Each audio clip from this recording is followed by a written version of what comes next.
volunteer appeal for help. We're under attack. We've been hijacked. We'll send Big One. Alert the Sirius platoon immediately. System check. Stand by for system check. Orbit network radar ready. Big One is now in takeoff position. All energy levels ready for takeoff. Let's move out. Ahead full.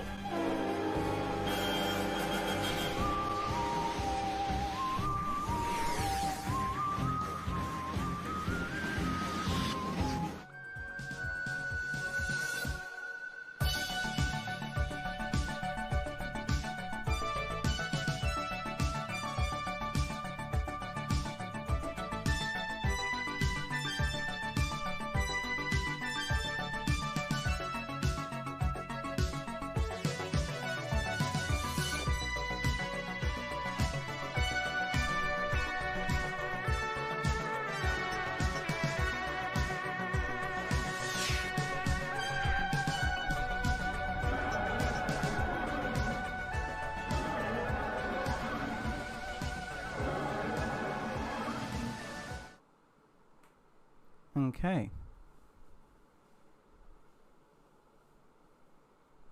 We interrupt our regular schedule for something completely different. A woman with her worst enemy up her nose. This is episode 464 of an Unearthly podcast, streaming live on the 25th of October, 2022, and featuring The Power of the Doctor, written by Chris Chibnall and starring Jodie Whittaker as the Doctor, Mandip Gill as Yasmin Khan, John Bishop as Dan Lewis, Sophie Aldred as Ace, Janet Fielding as Tegan Jovenka, and introducing David Tennant as the Doctor. Wait, what? What? What?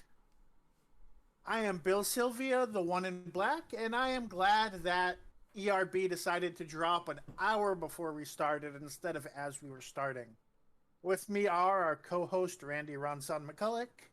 Wait, there's a new ERB? And our color commentator, Alex Fireheart. I've never seen the anime used in the intro, but now I kind of want to. Our technical director, Mad Matt Winchell, is at his day job, but he has left his thoughts with us.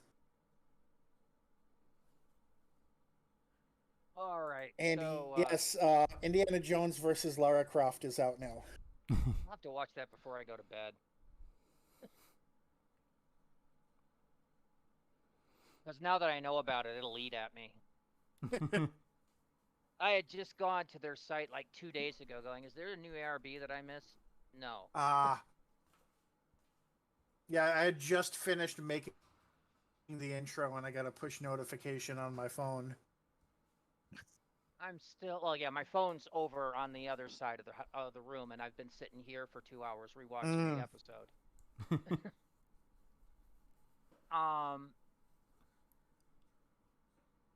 So it's been 2 weeks since our last podcast. How's everybody been?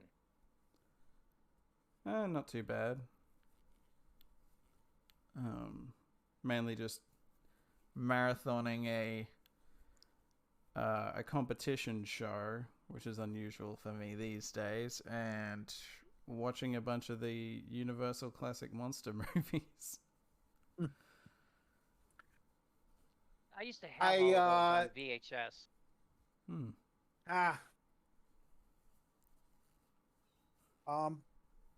Yeah, this is around the time each spring that I normally feel burnt out with school. However, I was lucky in that instead of giving lectures the past week, I've mostly just done showing a documentary to my class and having a discussion, so that saved me some time.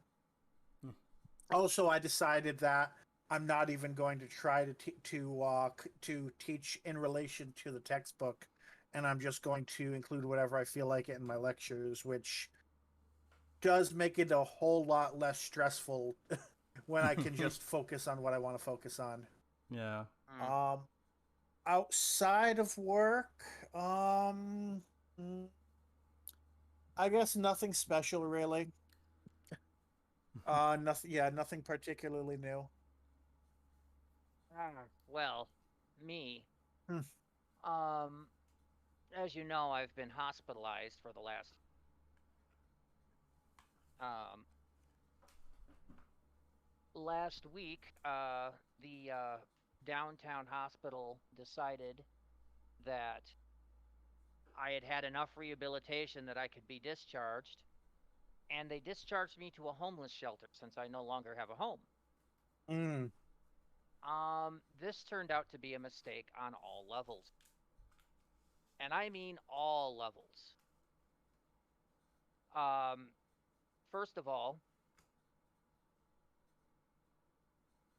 the beds in this homeless shelter were old ex-military bunk beds Oh. that the frame was about a foot off the floor. Secondly, they put me on one side of the building, and the bathrooms, the food, the drinks were all on the other side. Oh. So I eventually wound up lying there, needing to pee, but unable to get to the other side of the building, hungry and thirsty for 12 hours. Finally, I got desperate enough that I was going to try to get up and make it to the bathroom, and discovered I couldn't get up off the cot. The gate was too low. I couldn't bend my legs like that, and they had to call 911 and load me onto an ambulance. And this time they took me to Madison East Hospital, where I've been for the last few days. All I can say is the view's better, the room's bigger, and the food is decent. Much more decent than downtown. Ah. But because of that, when I was getting discharged to the homeless shelter, I had Aaron take my laptop and a few other things back because I didn't want them anywhere where somebody could steal them. And I just got them back yesterday because Aaron contracted a norovirus over the weekend. Oh. And that wiped her out for a couple of days. I bet.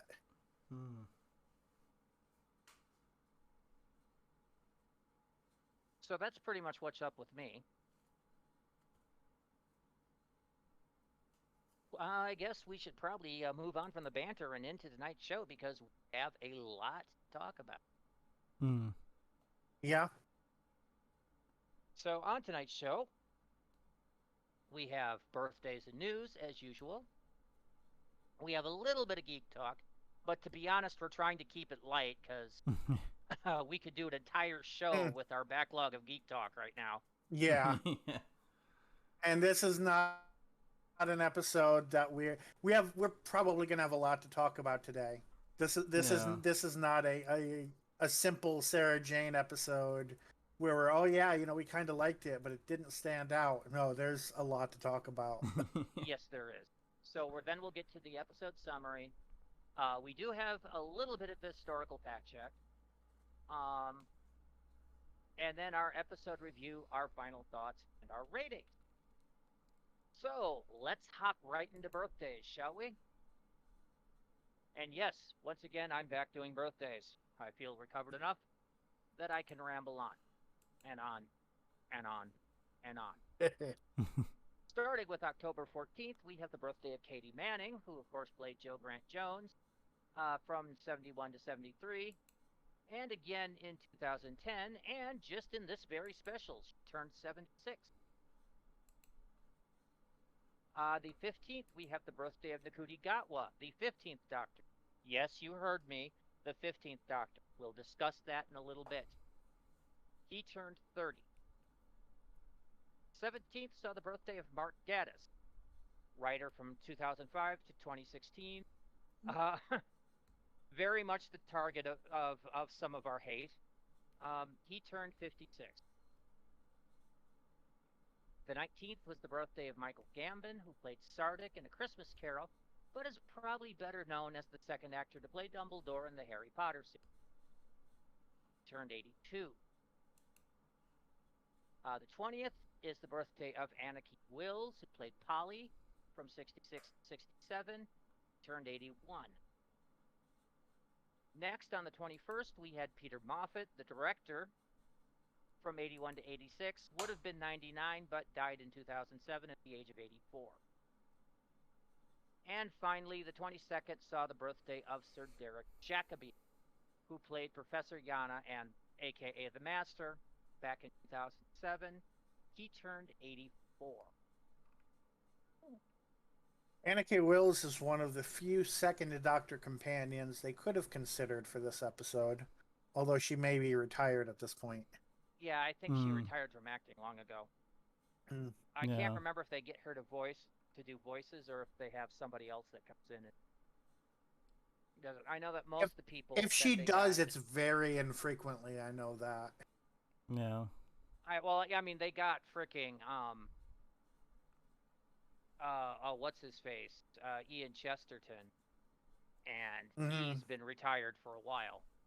Yeah, he's been retired even from Big Finish for a few years. Yeah, he's only had one line though, so. Right. Yeah. Well, I also think he's also too old to play, 30s Ian, and he just doesn't sound like himself. Yeah. Okay, so in regular news, the overnights are in, and Power of the Doctor had an audience of 3.71 million, according to the BBC, with the maximum spike at 4.04 million of people that tuned in to watch the final regeneration scene. This made Doctor Who the fourth watched program on Sunday. A far different call from last Easter, where we were down to, 11th? Something like that. Possibly lower. Strictly Come Dancing on BBC One won the day with 8.0 million watching. Antiques Roadshow took number 2 with 5.4 million. And the BBC News at 10 took number 3 with 3.9. Ironically, Antiques Roadshow featured a segment on Doctor Who memorabilia, including autographs. And BBC News at 10 had an interview with David Tennant.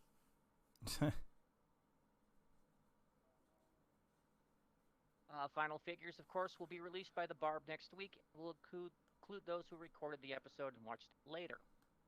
Power of the Doctor had an audience appreciation index of 82, which is average for a Doctor Who episode, but is actually pretty high for a Chibnall episode, which have been scoring in the mid to upper 70s.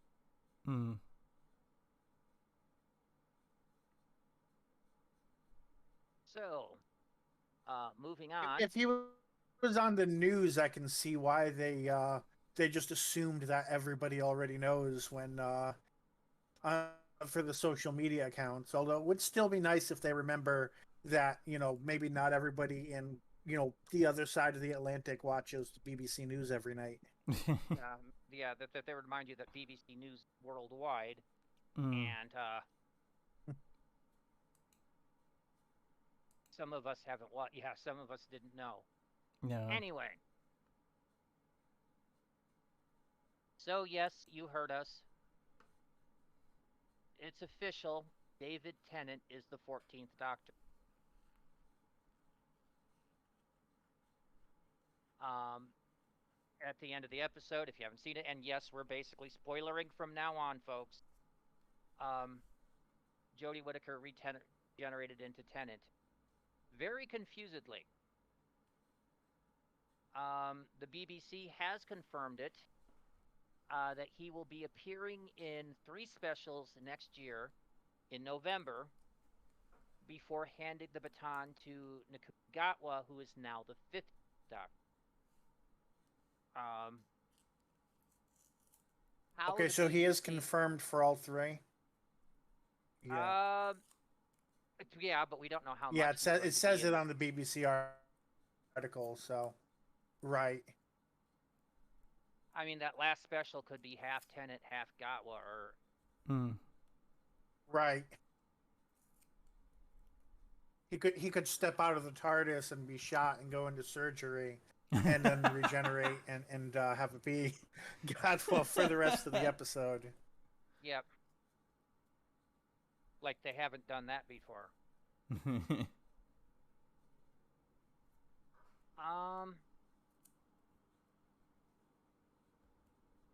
Tennant in interviews have basically said that he had been feeling a whole bunch of nostalgia for his time as the Doctor, and then got a call from Russell T Davies, and they basically hashed this together. He jumped at the chance, and apparently so did Catherine Tate, who will be returning as his companion. Considering the last time we saw Catherine Tate, if she saw the Doctor again, her brain would literally explode. That's going to be interesting to find out how they're doing that.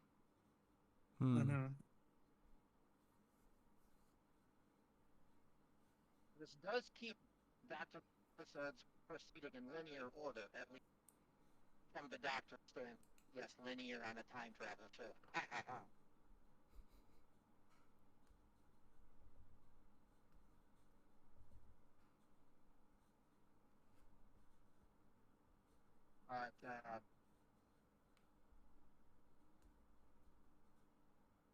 yeah, I'm going to have to wait and see if there's a good chance that Russell running nostalgia. I mean,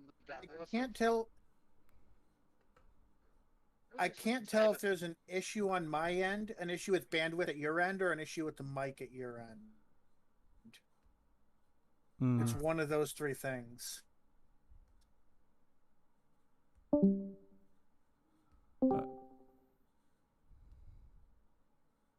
Are you still getting that?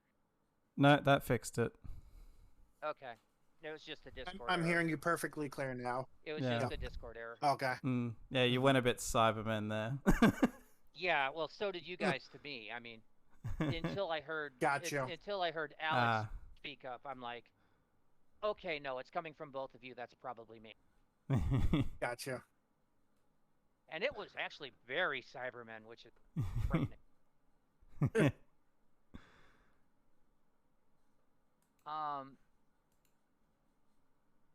So yeah, it's going to see if Russell T is trying to grab all the nostalgia he can. I think the biggest reveal is if he's going for full-on nostalgia, is if we discover he's hired Murray Gold again. And I will say this adds to my nervousness that they're going to bank so hard on nostalgia that when it's time for RTD to leave again, there will be nothing left for the show to stand on. Because, I mean, the whole push for David Tennant to be the next Doctor was all about nostalgia anyway. Not counting on their end. Yeah. But, go ahead. According to word on the street, which means, of course, I can't find any article to confirm this or anything, Russell isn't planning on leaving any. He said something like him saying he had a whole boatload of ideas. So, which isn't that surprising, because I feel like when they've been interviewed about it, RTD has said, which was it? Because I know there's one that said at the time, like, oh, I always think about stuff that I could have done, but I didn't get to. And the other was like, no, I don't think about it anymore. I forget if it was RTD who said he didn't. The latter was Moffat. Okay, so it's RTD has had basically this growing list of ideas. Time works differently for people in show business. Like, you could say that and then run the show for 3 years and leave. Yeah. Like, it doesn't necessarily mean another, 10 years from now. Yeah. I guess it's just a matter of... Would we even want somebody to last 10 years? I mean, the last person that did that is John Nathan Turner. if there's nobody to replace him, then yes. That's what I'm saying. Is I hope they are not only looking at the past, and they're also looking at building up the popularity of future Doctors, and building up future writers, and building up future producers, etc. Like, generally, and I've said this like several times before, is my main hope for RTD coming back is that he focuses on building up new potential showrunners, and several. The thing is, one of the things that RTD was a lot better at than Moffat, and definitely better than Chibnall, was finding talented writers. Mm. Moffat, other than a couple of gems, kind of scraped the bottom of the barrel for writers, or were hiring Russell's old writers who were running out of ideas. And Chibnall, of course, fired everybody and brought in his own team of drama writers, forgetting that Doctor Who is pure science fiction and not part police drama. Well, again, like, so his writers were all out of his element, out of their element. Which I feel like was mainly only an issue by virtue of the fact that he never did at least like a pure historical per series, and also the fact that sci-fi is not a strength of Chibnall, whereas like if some of these writers get a second chance under RTD coming back, they could probably end up with better results because they'll have someone who's better at doing sci-fi stuff and just is a better script editor. Yeah, that was the thing. If they'd had somebody that was a decent sci-fi writer, working as script editor or acting script editor under Chibnall, our results would have been a lot better for what we got. Or we had somebody whose science fiction writing was mediocre and was stronger at procedural drama, bringing in a bunch of procedural drama and emotional drama guys, or character drama guys, that didn't have any sci-fi talent, and he was script editing them. Yeah, it really is a matter of like... It's a case of the blind leading the blind. Yeah, it's like... like, new writers is fine, but the problem is that it was all new writers and no one to really help them who had decent enough sci-fi cred. Like, it's like, as I've said before, if we were treating this like classic Who, and it was like Chibnall just kind of dictating but never writing anything, and like, you know, it would never happen. But the example I go for is like Neil Gaiman as script editor, helping out these new writers. That would work. No, we would have killed for him as script editor.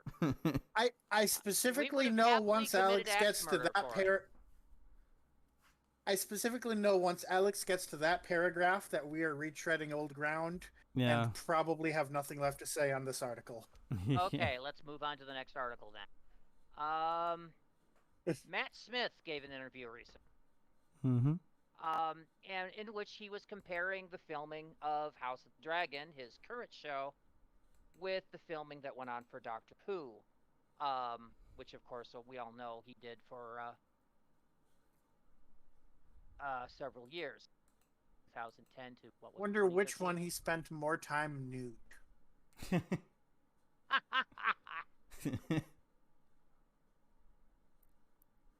Actually nude or in character nude? Because remember, there was that whole bit in Time of the Doctor which freaked you out. Right. I mean, I'm gonna say Matt Smith nude, I guess. Although I have not been watching House of the Dragon, that would definitely I'm just be assuming. House of the Dragon then, because okay. Yeah.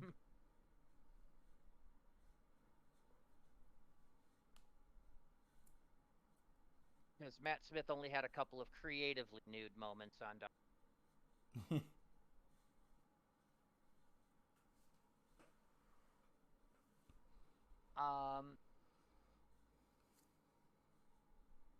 But in it, he basically said,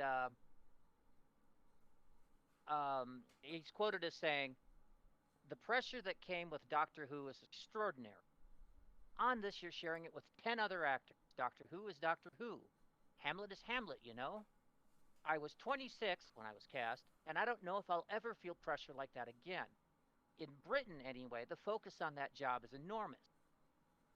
House of the Dragon is a huge global franchise, or so they tell me, but I just go to work in a studio in Watford and try to get the lines in the right order. I think everyone who leaves Doctor Who will forever miss Doctor Who because it doesn't get any better. He is the most glorious character. To live with the idea of being able to time travel is effing amazing. It's limitless. It's a tough part to leave. And you know what he's basically saying is, yeah, I pretty much hit my peak when I was in my 20s. It's all downhill for my career from there. I mean, yeah, there are very few roles that are as career defining as Doctor Who, and being in a prequel show of a show that kind of lost a bit of its shine is not going to top that. So I definitely see that. And his move, I mean, he's at His least a movie few of career the is movies have dead. been and have not been so successful. Yeah. Yeah. Every After- movie he's been in has bombed. Mm. So yeah, so he's not going to be the next RTD, at least not in the next 10 years. So Doctor Who is going to be the peak, his peak role for a while. I mean, not RTD. The other person with Tennant. 3 names. No, RDJ. Robert Downey Jr., yeah. Oh yeah. Well, Robert Downey Jr., you know, came back with Iron Man and then spread everywhere like a virus. Right. And the thing is, he's back to being virtually nobody again. I mean, he had like several, you know, several franchises going on, most of which are done now. Yeah. But I mean, that's a role that's very much like Doctor Who in that, you know, you run it for a few years, you're literally everywhere, and then he could live off the convention circuit if he wanted to from now on. Pretty much, yeah. Yeah. I mean, that's what most science fiction alum do. I mean, you know, look at on the other end of the pond. Look at Star Trek. You do Star Trek for 7 years, and then you hit the convention circuit. Only a few other people go back into hardcore acting, or if you do, it tends to be voice acting. And then there's the Patrick Stewarts. Not just Patrick Stewart. I mean, do you remember the animated series Gargoyles? That was like a next generation reunion. Yeah. It had almost like half the cast.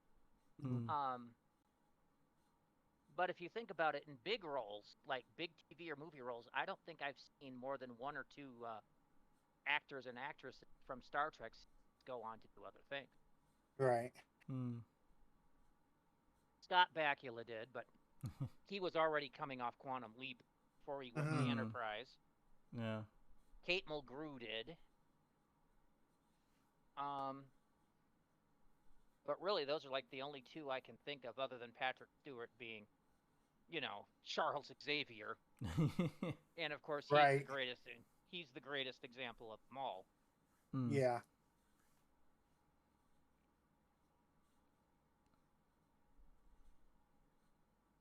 So for Matt Smith, he's looking at this and going, yeah, this is probably, you know, the fact that I've gotten this part and the one in The Crown meant... He wants to get bigger, he needs to start like a heavy metal band. No, but what I'm saying is, you know, I'm lucky I've got... He's probably thinking he's lucky he got those. Yeah. In a way, it's kind of funny because in that sense, he's a lot like Peter Davison, who was the previous youngest cast Doctor, who was big at the time. And he also had All Creatures Great and Small, but after both of those, he hasn't really done all that much notable since. That might also be why a lot of sci-fi stars go into directing afterward. It is, actually, because you still have a job. Yeah. You're still earning a paycheck. They go into directing or producing, or they become talent agents, apparently. But yeah, Peter Davison did a couple series of All Creatures Great and Small before Doctor Who, and then went and did a couple more after Doctor Who. But really, that's really the 2 things he's known for. Yeah. And the dish of the day. Other than being the dish of the day.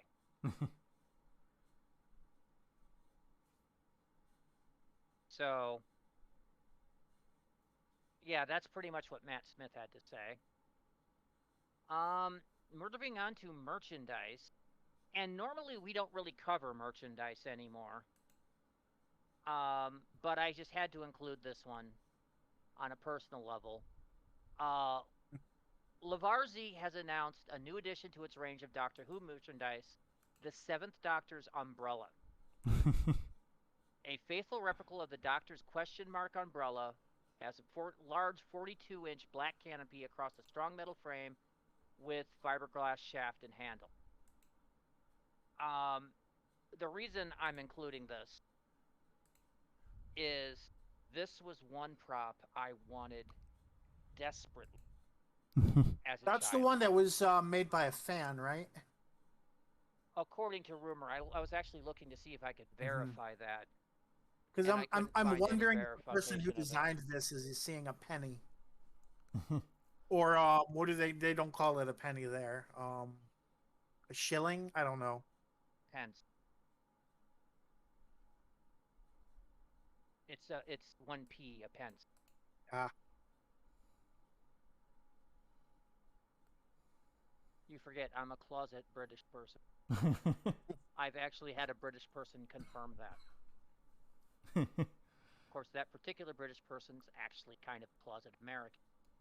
So we're both kind of straddling the pond. Anyway, I looked it up, and apparently this will be going for about £50 K.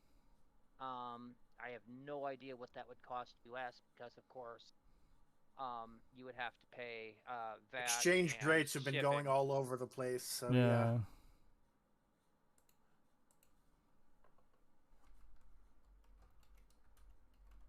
Either way, I just wanted people to know that this is available. And for those of you that have always wanted one like me, yeah.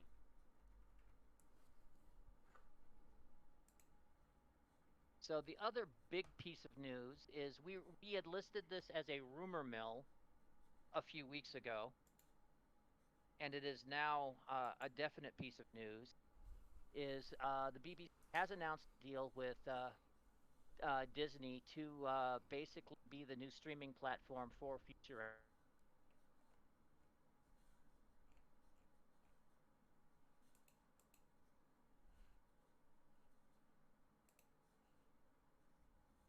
And apparently it was because DC Worldwide and Warner Brothers have been long bedfellows.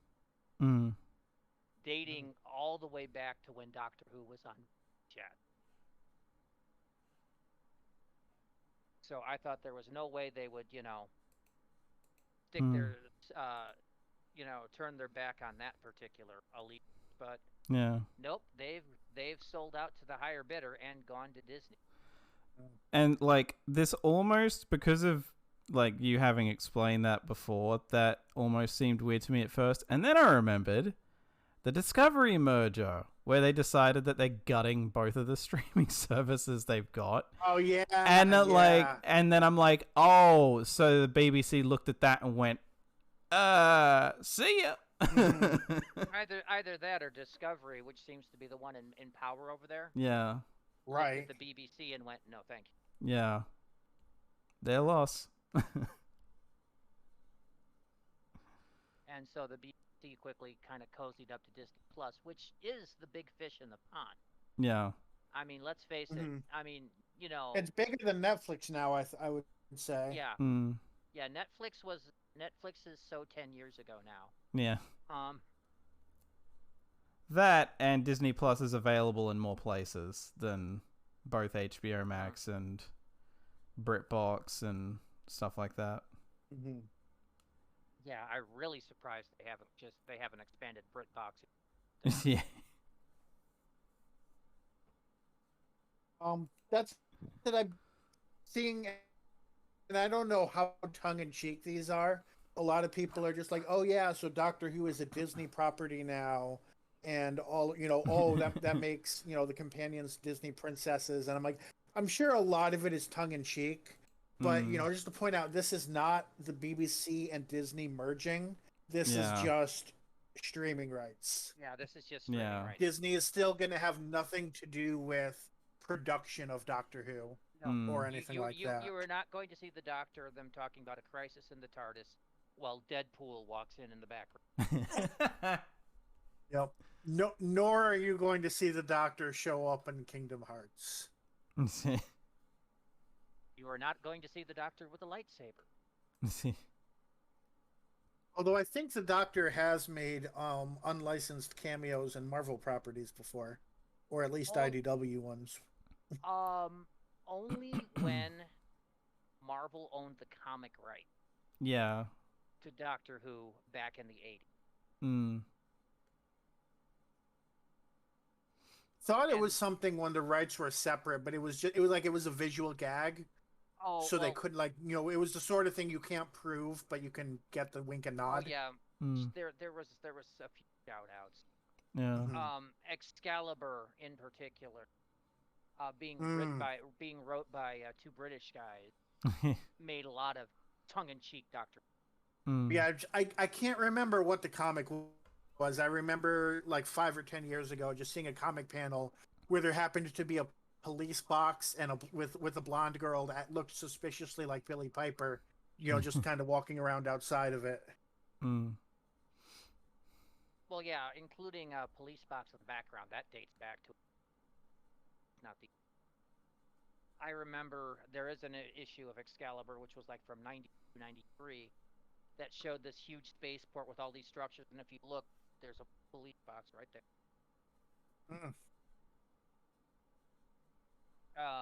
And I mean, the tongue-in-cheek reference, there were even more, considering that what is happening in Britain, and Britain had its own special task force to deal with strange and unusual situations, which they called the Weird Happenings Organization, WHO.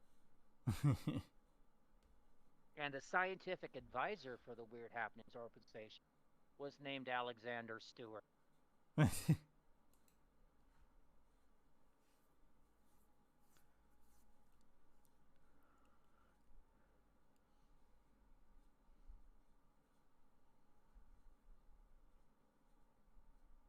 So yes, the references came strong from that, but that's Right. still not going to make Doctor Who a Disney Yeah. Yeah. thing. But if this is turning into a partnership between Doctor Who and Disney, you might see Doctor cameo in a few Disney, or at least allow them to make a few references, Yeah. but not yet. Yeah. You know, just like Warner Brothers made a few Doctor Who references. Mm.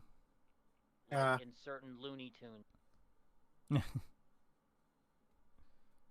Warner Brothers got in trouble for that, though. Yes, I know. Mm. But they hammered it out. Actually, I think they got in trouble with the estate of Terry Nation. That's right. That's right.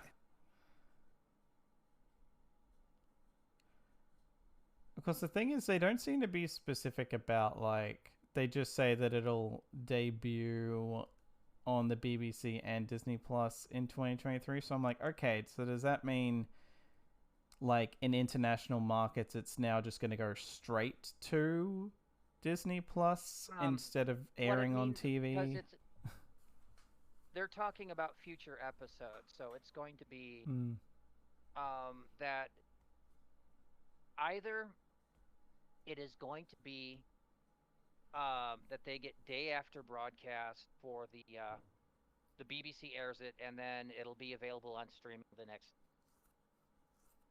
or they're gonna wait until it comes out in a DVD video form, and then throw it on there. So that means that probably the November specials you wouldn't be on there till December. I wonder, and it would be hard to even guess at something like that, but just thinking of the way the streaming rights would be intertwined, I wonder if they might do some sort of bundle with BBC America and Disney Plus in the future. You mean with BritBox and Disney Plus? No, because like right now, like new episodes, like I just rewatched Power of the Doctor on the BBC America app. But if the rights are going to Disney Plus, then it would be weird. I would watch it same day on BBC America and the next day on Disney Plus. Yes, I'm not sure. I'm not sure what sort of hammering out they would be doing. There would probably be a little bit of overlap. Mm-hmm. Because the BBC America app only lets you in if you have BBC America on your cable. Right. Or you. But I'm saying I'm wondering would they still allow that? Yeah. Or that's would probably. would there be some other? That's just like on demand. Yeah, I know that here in Australia I can watch I can watch Classic Who, I can watch most of Modern Who on BritBox, but I can also watch all of Modern Who up to a point, up to like the latest stuff on another Australian streaming service. So they haven't completely cut ties with other things, which maybe it's just in case they whatever, or they just, they get money out of it. So it's like, well, it's on BritBox if you have it, but if not, it's in this other place. But what I was saying, Bill, is the America app is not a true streaming service. It's not publicly available. So it works like on demand for people that have that has a cable code, because you got to plug in your cable company, etc. Right. So that one actually falls under broadcast, which, as we know, are separate streaming. So yes, it would be available on the America app for as long as they keep it there. And then it would appear after it airs on Disney Plus. And here's another question, though. You want to bet Disney Plus isn't going to hype it? You're going to have to search for that puppy. Because it's all going to be, Marvel, Star Wars, classic Disney.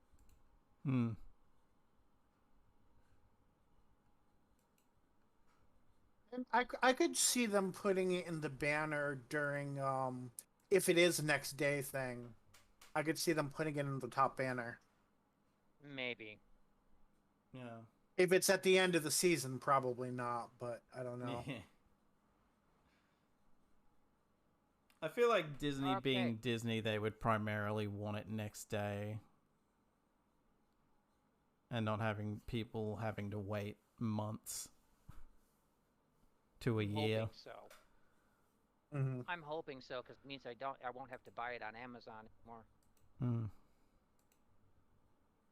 Anyway, that takes us to our Big Finish news. And the news started October 1st. The release for this week from Big Finish.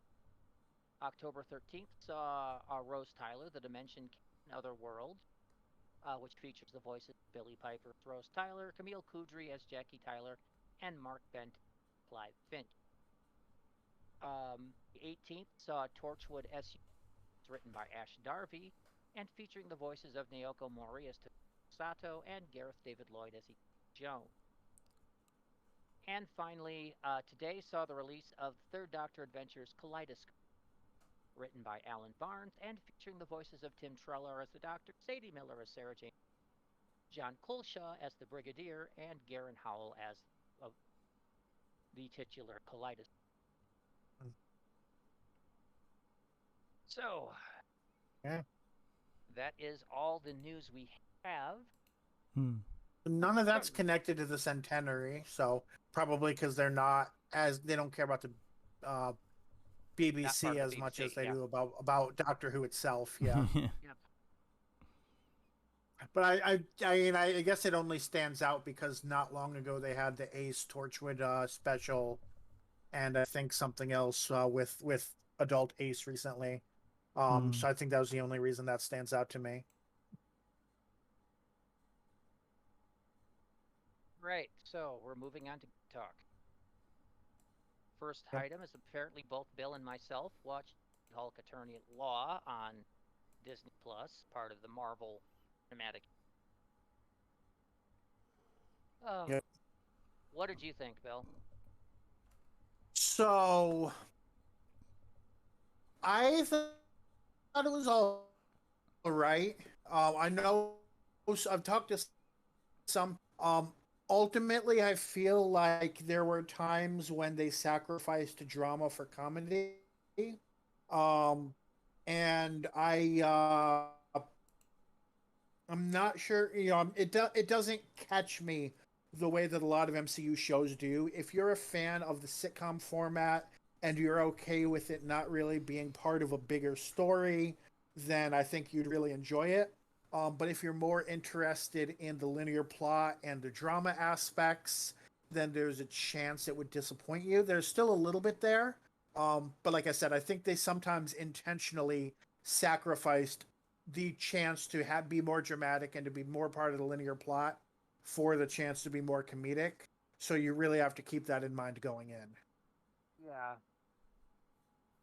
I do agree. They spent time with her essentially trying to be Deadpool, only not quite as crazy, but Although, eh, as comic fans have pointed out, she did it first. yeah, she did break the fourth wall, but the finale in particular, I think, was going a bit too far. Where she crawled out into the Disney Plus services page and crawled over to another show to go see the boss. I'm like, okay, that's a bitch. I did not think it was too much, but I did think that they didn't quite follow through with some of the things she was talking about there, which I don't know if that had to do with deleted scenes or not, but it was one of those where I was like, I enjoyed the scene, but felt let down by the overall episode. Yeah, I was not a fan of that episode. I thought some of the stuff that they did was okay, but really, yeah, I was expecting the plot to build up and it never did. Mhm. It's much Honest, yeah, it's much more an episodic show than anything they've done before. I was actually expecting more in the courtroom too. Hmm.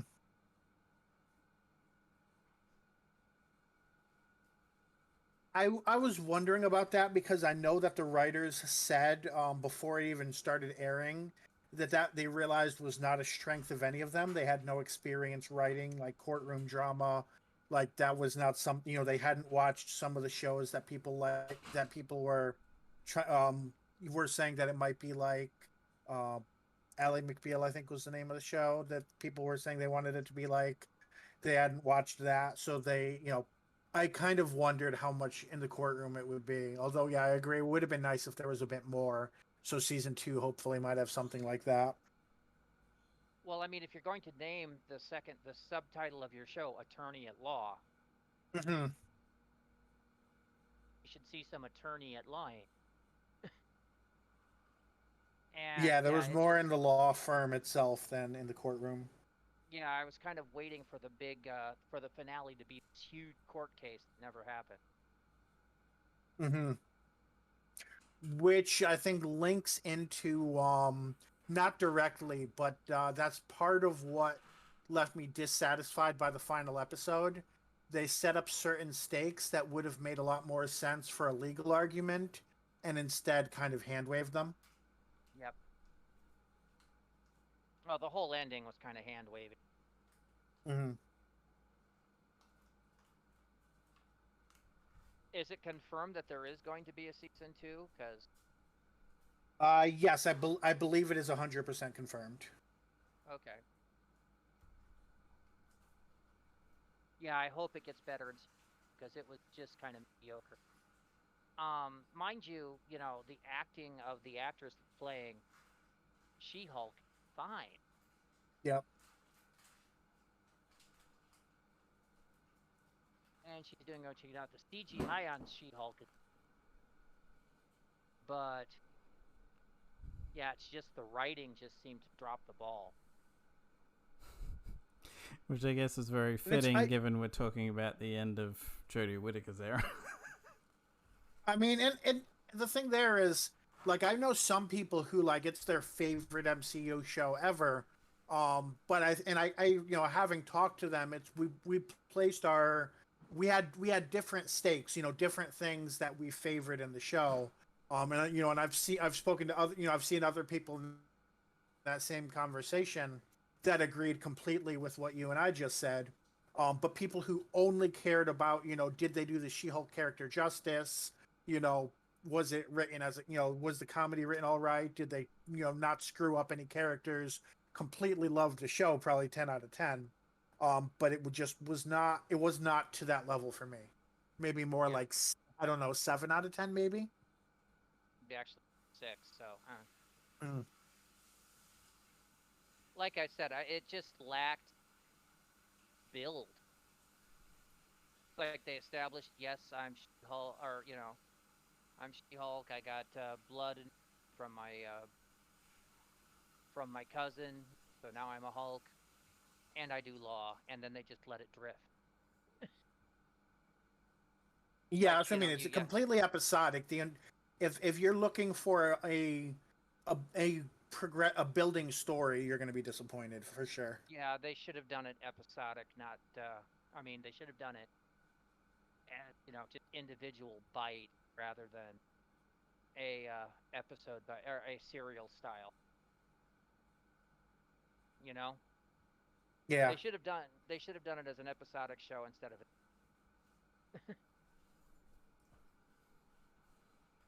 Okay. Do we have anything else to say about that? I think we're done there. Okay, next. I recently watched an anime on Netflix called Cyberpunk Edgerunners. This takes place in the same universe as Cyberpunk 2077, the video game, but a year earlier. It is done by Studio Trigger, who made such things as Kill la Kill. And this is probably the most awesome thing I have ever. Have you ever seen a show where everything goes right? Absolutely everything. The animation, beautiful. The storyline, intriguing. The music, wonderful. Oh my God, this absolutely blew me away. I thought I was going to watch a couple episodes. I watched all 10 sitting. It is can't explain. It's definitely not safe for work.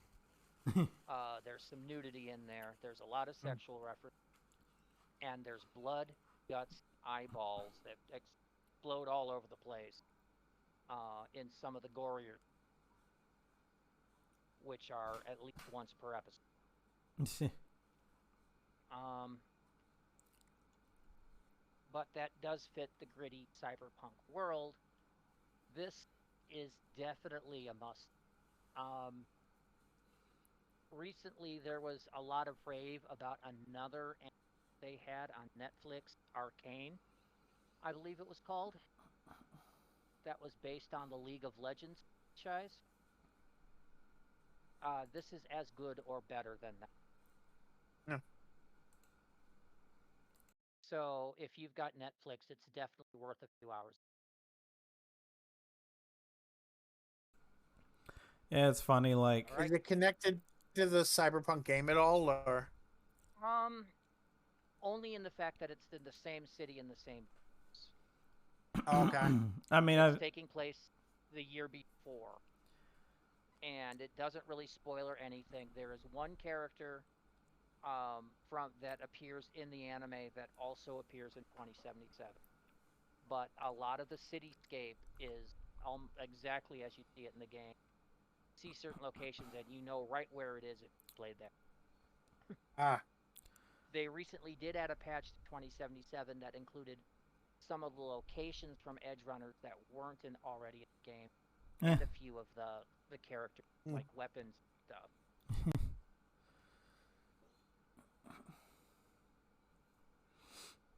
So they have made it a little cross reference there, but the plot has nothing to do with the plot from 20.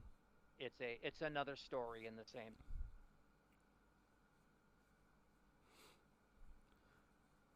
Because, yeah, it's funny, like, I feel like it must have been the day Edgerunners come out, my Twitter feed was just swarmed with fan art from that. Yeah. Oh, yeah. The characterization in this is such wonderful that people just fell in love with certain characters. And so, of course, they fall in love with certain characters, they make fan art. Yeah. Yeah, that's people can't stop raving about this. And if anything could bring back 2077, it was this anime. I mean, 2077, the game was in a tailspin, considering its launch was less than successful with a lot of bugs. It was kind of the joke of the internet for a couple of years. Now it's back to being a #1 seller again. Enough that Project Red has just announced that they're going to.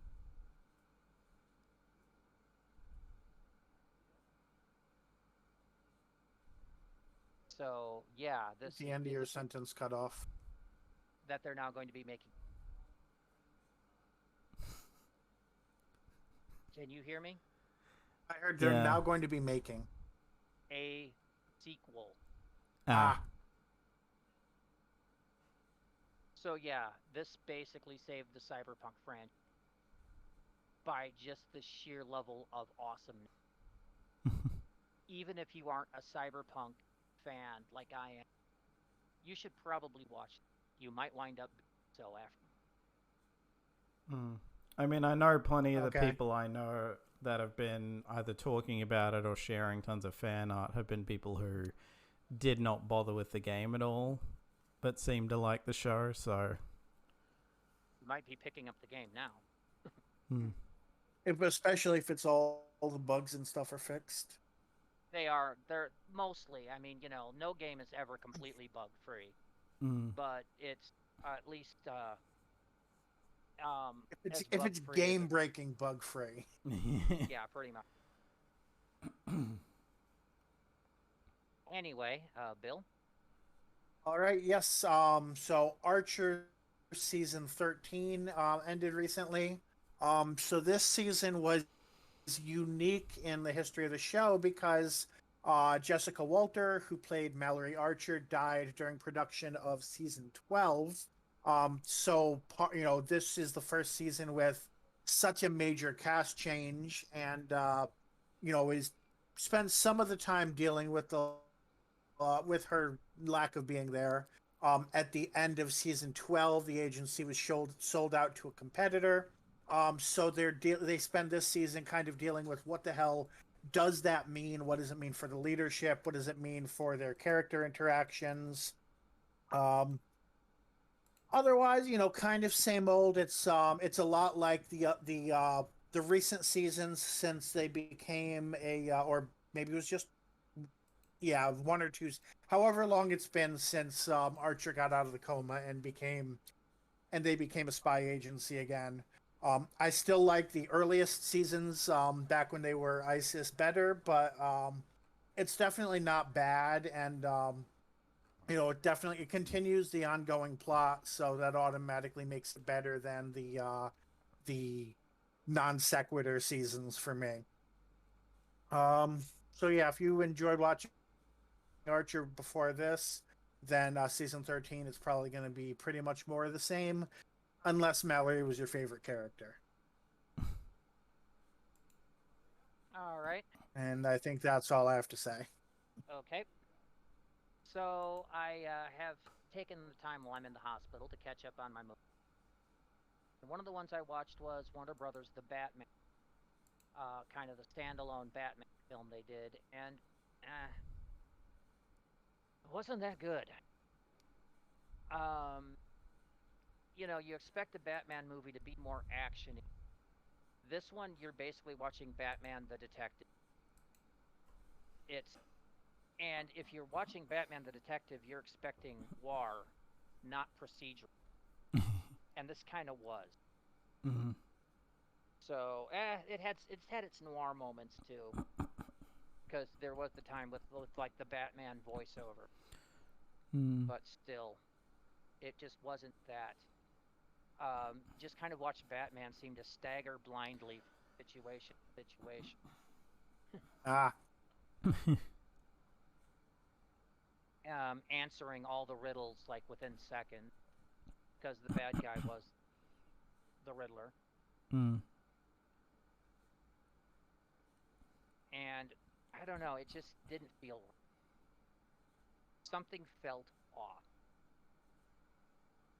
And I think it was the fact that that was mostly procedural, so there was a distinct lack of drama, of confrontation that about. Okay. So, and I also watched Thor: Love and Thunder, the latest Thor movie, and it wasn't as good as its predecessor, Thor: Ragnarok. I thoroughly enjoyed. This one just wasn't quite as fun. You still have Thor being the butt of many jokes. Still being kind of clueless. They've kind of changed the personality of Thor from when you first met him back in the first. From being, the strong hero type to kind of an idiot. Yeah. I mean, they changed both the kind of the nature of Thor from being like an alien with advanced technology to just being an actual physical god who isn't that smart. Yeah. He's been a himbo the whole time, but now he's just a different kind of himbo. And it's just, to be honest, watching it do this with basically, what's her face, Thor, Natalie Portman. Jane. Jane Thor, being the smarter of the two, and him waxing nostalgic for his hammer. Yeah, they kind of let that just kind of go on. So basically, do you feel like this had like disproportionately leaning into comedy compared to Ragnarok as far as like the tone feeling a bit off? Yeah, because that's a problem I had with this movie as well. Yeah, and I mean, it felt like Thor was a bit out of character. From the person that, in Avengers Endgame hands his hammer over to Captain America going, "No, I take the larger one." To this person who's just absolutely seemingly obsessed with his hammer. Just and I know I've seen the counter take where people are basically like, well, why would people expect a non-humorous, like, serious movie from Taika after people liked the humor in the last one? But it's not that people expect like a serious dark movie. It's that they I think he leans into certain bits way too much. Yeah, the problem was he went with a dark villain and made a Ragnarok tone movie around it. Well, I mean, even there, you can still do that. But I mean, Thor Ragnarok was fun and action and fun. Yeah. This one wasn't as fun, and that just bothered me. Yeah. Like, yeah, I know. So for me, I it would was I a would matter still of. watch it better than Thor Dark World, which I by and large hate, except with Thor and Loki. I feel so sorry for what they did to Christopher Eccleston's character. But yeah, I would watch Ragnarok above this anytime if I'm sitting there and it's like somebody's putting a gun to my head and saying you have to watch a Thor movie. Pick. Yeah, like, okay, I think your opinion is kind of in line with the general when it comes to that. All right.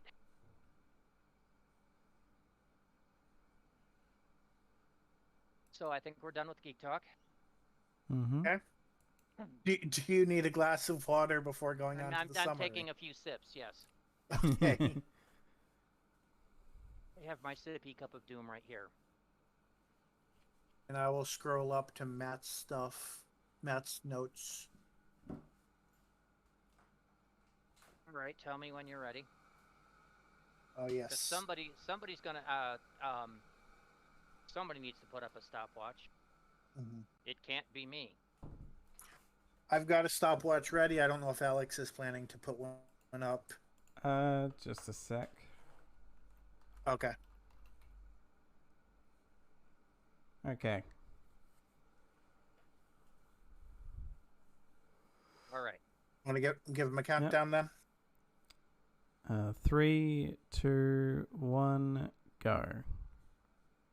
Okay, so the Doctor appears to rescue a space train that's under attack by the Cybermasters on Gallifrey at the end of Whittaker's second season. They're after the cargo on the train, and the Doctor is determined to stop them. While boarding the train, Dan takes a shot to the faceplate of his spacesuit, which causes him to start questioning with the Doctor. The Doctor gets to the cargo just as the Cybermen open it, discovering that it's a small girl. Well, before she can do anything, they take the girl and teleport away.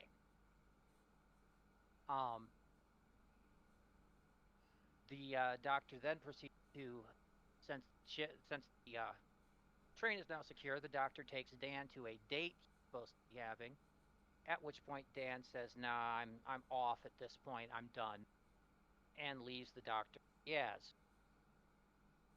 While this is going on, while he's leaving and Dan and Yaz are saying their goodbyes out of the TARDIS, the Doctor receives a signal from a Dalek stating, hey, I know how to kill the rest of the Daleks. They're doing something bad. The Doctor's suspicious about this, but is also busy trying to track the child. So when Yaz gets on board, she quickly covers it up and moves on. They basically go to 1960, where they discover there's a second planet in the sky that's made of metal. Well, it's also full of Cybermen. They discover the child is actually an alien race called, I don't know, a Twark, something like that. That is basically a giant energy being that puts out massive amounts and that it's been tethered to the planet. However, before they can set it free, the Cybermen attack and force the TARDIS. As they step into the TARDIS, they get a call from Kate Stewart of UNIT asking the Doctor to come in. It's urgent. Comes in, discovers that the reason that they're there is that several paintings have gone missing because they've been defaced, and several seismologists have gone missing. Also, with Kate Stewart on the case, happened former companion Ace Egan. There is a bit of a slightly bitter confrontation with the Doctor there, before the Doctor moves on to the case, and they are contacted by the Master, who basically gives them coordinates for, or basically leaks his coordinates to where he's currently staying. The Doctor takes Yaz and arrives, and the Master basically gives the Doctor a warning: now or you will die. Of course, the Doctor ignores this. They take the Master into custody, takes him back to unit, and the Doctor and Yaz are off in the TARDIS again because she got the warning from the Dalek on where to. After she leaves, the Master escapes from his confinement using a small doll he had given Tegan for, telling her it was from the Doctor, which turned out to be a cyber vault carrying a whole bunch of Cybermen, who quickly start taking the unit. The Doctor arrives at the Dalek coordinates, which turns out to be inside a volcano. Yaz goes one way, the Doctor goes to the Dalek. She starts downloading information, but before it's finished, they are stopped by other Daleks who just kill the traitor and force the Doctor into its shell. Yaz, in the meantime, has seen the Dalek's giant drilling operation, was going back to warn the Doctor, and sees the last seconds of this as the Doctor is teleported away. Yaz makes it back to the TARDIS and tries to control it, with moderate success. The Doctor is transported to the Winter Palace, Russia, in 1916, where the Master, posing as Rasputin, has taken control. The Doctor is then proceeded to force regenerate, and the Master, uses himself as a template to force regenerate into her. Are we getting all this down? Meanwhile, Yaz manages to hear from Vinder, who crash-landed on the metal planet. She is originally, first of all, in the TARDIS with the Doctor Master, we refer to, manages to strand him, picks up Vinder, and then they proceed to start a plan to get some other people, including Ace, who has parachuted off the top of the unit building. Tegan, meanwhile, has gone back to help Kate Stewart, and they proceed to plan to collapse the building. Tegan has to make it to the basement while Kate distracts the Cybermen by pretending to surrender. Unfortunately, it's only partly successful, as the Cybermen do detect Tegan as she's climbing down an elevator shaft, and Tegan is forced to take the plunge down. Ace is dropped off to start destroying Daleks in the volcano, where she runs into Graham, who's there for some reason. And they proceed to start getting plans to set off Nitro 999. The Doctor has also implanted a hologram nanites in each of them, so they can see a hologram of the Doctor, so that she can give them a. While Ace is busy destroying Daleks, Yaz and Vinder pick up the Master and trick him back into the palace in Alexandria, and trick him back into the box, and use regenerating Cybermasters for energy to unregenerate the Doctor, which pretty much wipes the Master out of things. She then proceeds to pick up everybody, steal the Master's TARDIS, and uses it to send the whole planet back to 2022, and then fixes Vinder's ship so he can escape, and then sets off the quartz or whatever to destroy the rest of the planet. But the Master still has a little control, has managed to get back to his TARDIS, and hits the Doctor with the hurts the quartz, which basically blasts randomly, hits the Doctor. Yaz goes out, rescues the Doctor. They leave as the planet destroys itself. Yay, the day is saved. Yaz lets everybody out at Croydon, apparently. And the Doctor eventually recovers, but her hand starts glowing, meaning she's going to regenerate. The Doctor and Yaz goes for one more trip out for ice cream before the Doctor says, I need to do this last part alone, drops Yaz off, and then goes to go regenerate, and regenerates into David Tennant, who's very confused. Oh. End.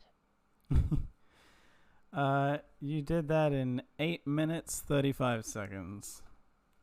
Yeah, that's because there's so many plot threads going. Yeah. Yeah. Yeah, that was one where like I would have been applauding you if you'd managed to get it in under 5. There's no way I was getting it in yeah, under 5. There was like, way too much. Yeah, even with me writing a summary out, if it had been my turn this week, I don't think I would have got it in 5 minutes. Or at least I would have skipped over a lot. If I was going to try to get it under 5. I would have had things like the Doctor goes to meet the Dalek, but it's a trap, and now she's captured. Like it would have been condensed to that level. Yeah. Okay. Also, since I don't know if Croydon's going to be mentioned again, was it actually Croydon, or did they end up in Aberdeen again? Who knows? Well, yeah, it seems to think of Croydon. Right. I also, of course, missed the wonderful scene with Dan and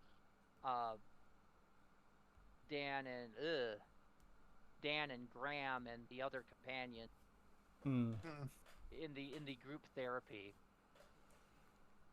But I might talk about that the later. Doctor Survivor Support Group. Yes. Anyway. So, historical fact check. Let's go back to Rasputin. Rasputin. I double checked. This was happening in 1960. There is a point, I believe, in 1960 where the Tsar does leave the Winter Palace, but not on a vacation. They abandoned the Winter Palace to the much more secure Alexandria Palace, which was like 30 miles outside of town. Because, yes, things were getting a little heated up in Russia with impending revolution. Yep. Because I don't think they say what month this is, but by March of the next year, the Rasputin and the Tsar's family would all be dead. Yeah.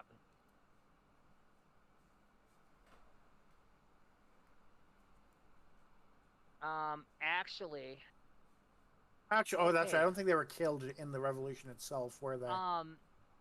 Interestingly enough,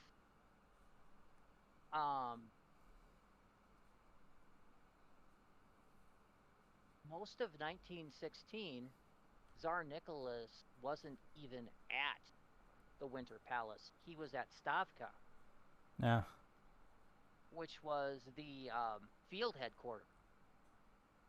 Because remember, this was when World War I was going on. That makes sense, because I knew there was a time when he went to lead, went to join the, to lead with the military, and everyone was like, so who's in charge of Russia? Oh, the wife and Rasputin. Just in case people weren't dissatisfied enough.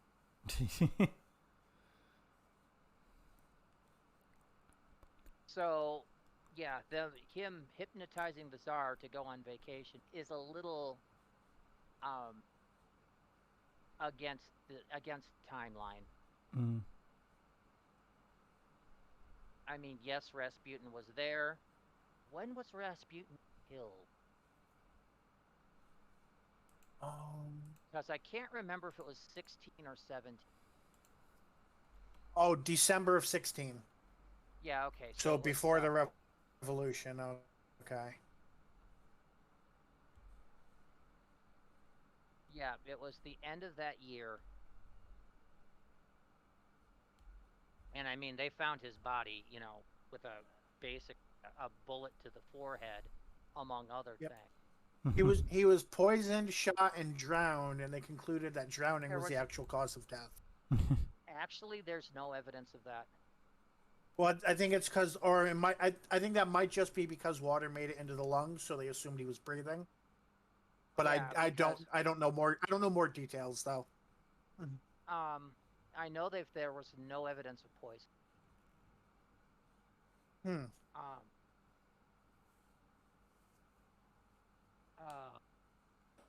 let's see. Rasputin's body had shown signs of severe trauma, including 3 gunshot wounds, a slice wound to the left side of many other injuries, but no poison. And they'd found no water in Rasputin's lungs. Oh, that definitely contradicts what I've heard historians say. Oh yeah, well no, there was one of the guys that told a story about how he poisoned him. Yeah, how they did all that, but apparently lying. Yeah. Okay. So okay, all right. So it might be that some of the correct information is not as well known then. Because they also said they cut off his gentleman vegetables, and the coroner found those still there. And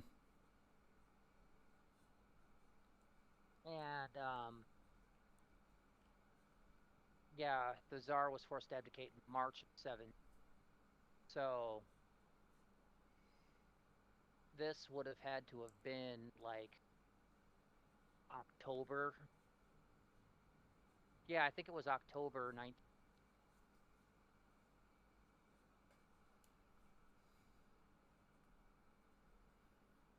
So yeah, that would have been when the royal family went to Alexandria Palace to save, not as a vacation. So, you know, a little more work on the historical fact check, guys. All right, so let's talk about what we liked about the episode. Right, so starting with what Matt wrote down, he said what he liked was the villains. And he wrote quite a bit on that, so I'll try to read it all. He says, in general, except for a few times bringing up the Cybermasters, most of the villains were doing a great job in the special. Cybermen collecting and converting people, making a planet to speed, converting other places and planets. He says, given that they always seem to be in one cyber war or another, it doesn't surprise him that they need speedy conversion. Ashad being explained as a loyal clone. I don't remember that part, but okay. It's a throwaway Daleks line. making a massive underground drill in multiple volcanoes to destroy the Earth. He says, been a while since they went Earth drilling, but it's not new to them. True. He says also when he thinks about it, he's surprised there haven't been more Daleks turning on their kind for not being pure enough, which has happened a few times. Master as well, though he feels it's OP for him to get Daleks and Cybermen together. It is true they hate anything more. If they hate anything more than each other, they hate the Doctor for their multiple defeats. And the Master played it at the right level of good planning and ham, even in having a last-minute idea to get the Doctor. If they manage to escape, not many villains can say I did it, but the Master can twice now. It was a mouthful. Actually, more than twice. Yeah. Bill and I were going over the Master's Doctor kill count earlier. Yep. And actually, I think about a third of the Doctor's regeneration were either directly or indirectly caused by the Master. Right. Yeah, the clone thing, it comes up when he says when he says he killed him once, is that supposed to be No, a no, clone no. thing? When he frees when him, he's released from prison. yeah. There's like a. Oh, I thought he said he said, "Oh, okay." So I misheard the line. I thought he said, "I cloned here," meaning like had like cloned himself in time or something. No. And I was like, "That's weird. I wonder if they're going to explain it." So he said, "Cloned you." Yeah, it was like, I'm so happy I cloned you. It was the actual line. Yeah. Okay. And of course, Time Lords would have the type of technology that clones all of his wounds and injuries and everything along with it, and memories. As for it being OP to get the Daleks and Cybermen together, I was kind of waiting for the sudden but inevitable betrayal that never came. Oh yeah, I was waiting for one to stab the other in the back. Like, this is the first time, I think, that the Master has not been stabbed in the back. Yep. Yeah, pretty much. At least that the Daleks were involved, especially. Yeah. He does seem to work with the Cybermen a lot. Yeah. More lately, recently, over the past few seasons. I mean, if you go back to the 80s, he would try to work with the Cybermen, and they would inevitably betray him too, because he is an alien and not trusted. Yeah. Like he's worked with he's worked with 3 groups of Cybermen since the Capaldi era.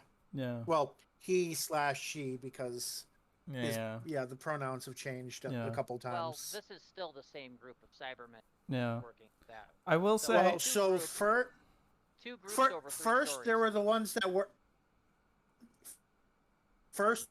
they're the ones that worked with Missy. That group. Okay, I wasn't counting. Gotcha. I will say Those betrayed him. Yeah, I will say something that I didn't catch the first time through that I caught the second was the reminder of, oh yeah, he did absorb the Cyberium, didn't he? Yeah. So that explains why he's got control over the Cybermen at least. Yep. Right. The Cybermaster. Yeah. Yeah. And the Cybermaster control the Cybermen. Because I take it that's what was going on, because how would converting humans make more Cybermen? Right.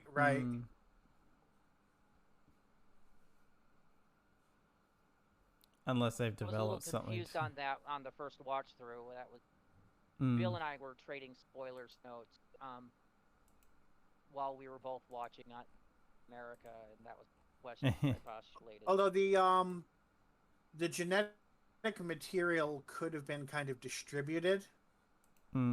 Like, the actual Cybermen might be like a slurry of human and Gallifreyan DNA. Because there were 2 when they were trying to do it. When they did it to one person, then they tried doing it to Kate. They were holding on to it. Except we know that human and Time Lord DNA are compatible.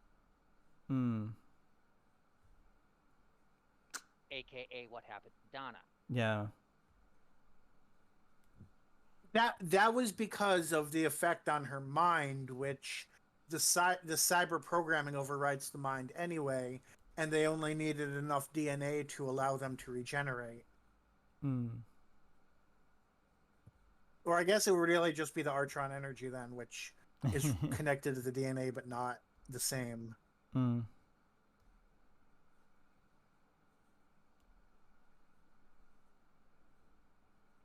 Okay. So. Oh yeah, that did kind of lead to a tangent. Yep. So Bill, what was your? All right. What was your general thing? I will say in general, the returning companions. I wrote that anyone who is disappointed by Day of the Doctor and it's focused on Modern Who should get exactly what they want in this episode. Obviously, the main 2 were great, although I imagine somebody will want to focus specifically on one of them, so I'm not going to go into detail about them. But they were perfect choices of iconic companions to focus on. But the fact that there were even more companions just made it that much better. I had the rare feeling for an anniversary special that they included the perfect number of companions. I was talking with Alex about like some other companions, but I was like, at this, like the way this episode went, if they had added even more, it would have actually weighed the episode down. So they had just the perfect amount they to did, but they just to gave not them one experience scene. that. Yeah. Mhm. They did add more. But but like just if gave they them had one tried scene. to add in like a Susan or a Romana, it just would have gone overboard. Yeah. They could have added a couple more to the support. Hmm. Oh yeah, maybe like a cameo. Yeah. With one line sort of deal, like they did with the last two. Yeah. Like I think with when I was talking about that with Bill, I feel like the only reason there maybe wasn't more was either people weren't available or it was just a matter of like COVID things, especially when they got William Russell there and he's like 97. I'm feeling at that point, like I mean, actually, so who would they have gotten? Thinking of the ones, I was gonna say, so Anna K. Wills we mentioned. Martha and Mickey have each other. They don't really need a support group like that. Donna, we already know can't come. Yeah. The Pawns should be dead of old age, right? Pawns are dead. Clara is traveling the universe and is dead. So Ramon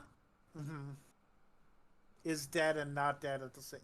Romana. No! Or did you say another sentence? Yeah. No. Romana, we don't know, but she's in. Right. No, Clara is dead. She hasn't stopped.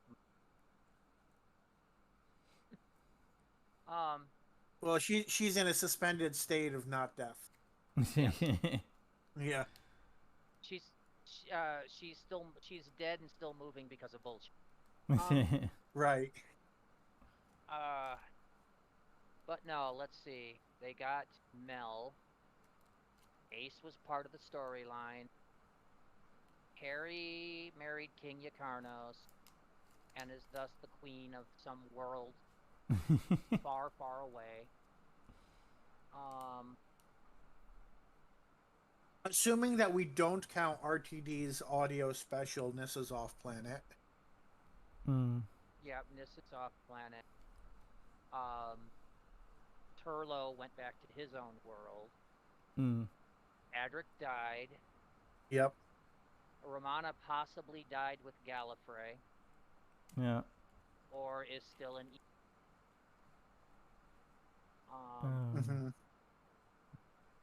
If the Leela was on Gallifrey. Yeah. Right. Unless the trailers are considered canon. Sarah Jane, people have noticed that Joe saved a seat for Sarah Jane. Possibly. There was an empty seat next to Joe either way where, like, if you go by the line, she potentially could have sat, but that's at least how people are interpreting that scene. Liz Shaw, actress, dead. Yeah. Character's gone. Jamie is back in his own time. Zoe is back in her own time. Victoria is in future. Benton. What's that? Benton. Sergeant Benton. Benton. Or I think he's a. He might not be sergeant anymore, but yeah. Yeah, but the actor I think kind of probably would look at it and go, no, there's not enough to do. Because he's kind of a dick way. Mike Yates could have been there. Let's see. Victoria's back there. Ben and Polly. Either one of them could have been there.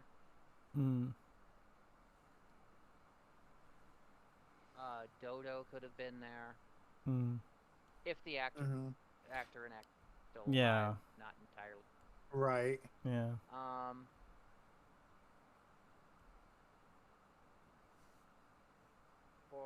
Vicky didn't settle on modern Earth. I mean, technically, neither did Mel. Yeah, but she got back. Vicky wasn't I guess from modern Earth. I guess we're just assuming that Glitz has access to time travel.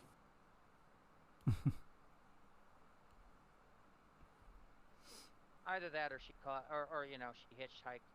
She hitchhiked time. might have met Ford Perfect. Got really blitzed on Pangalactic Gargle Blast. woke up in modern day.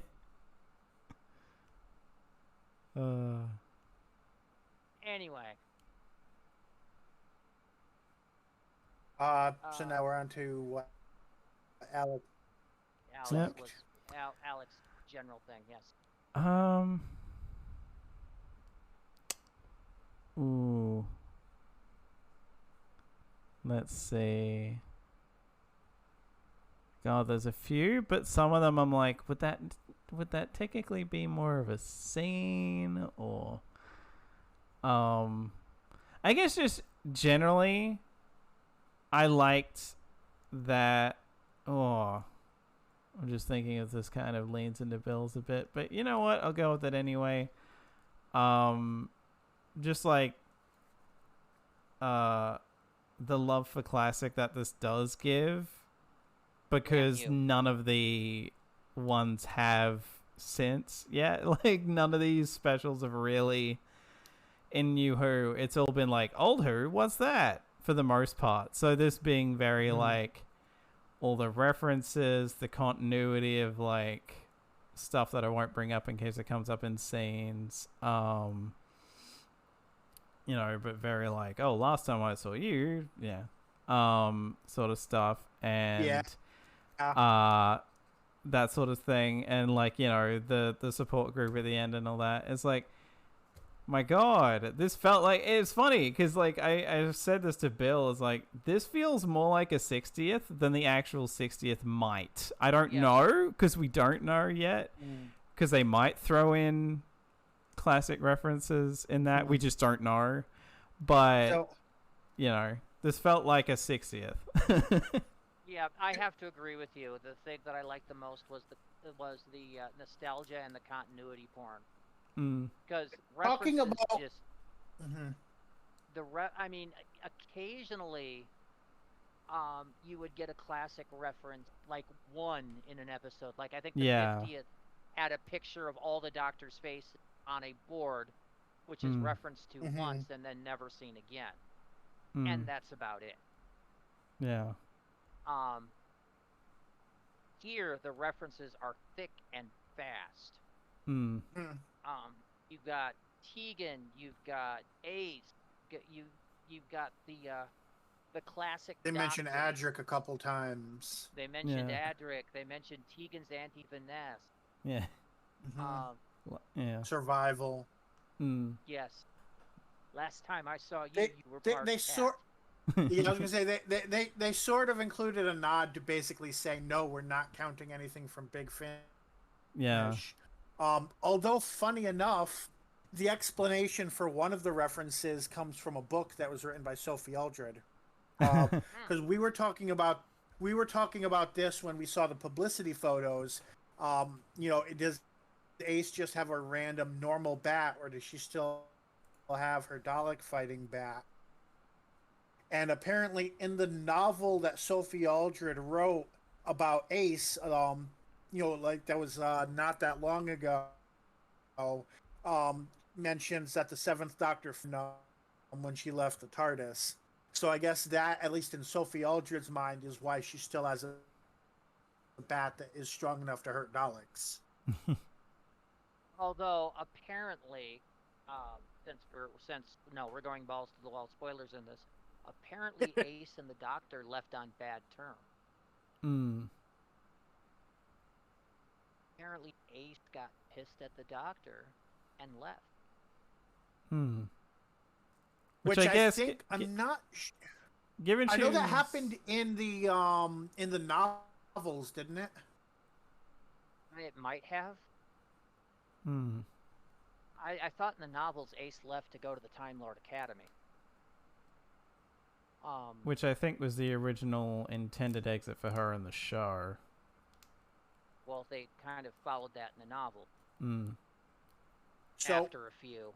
If so, then she eventually ended up back on Earth, because I know in Long Barrow they mentioned how she was like a time-traveling vigilante, and she was pissed at the Doctor and not even using the name Ace anymore. But I know that her going to the Time Lord Academy did feature in a couple Big Finish adventures.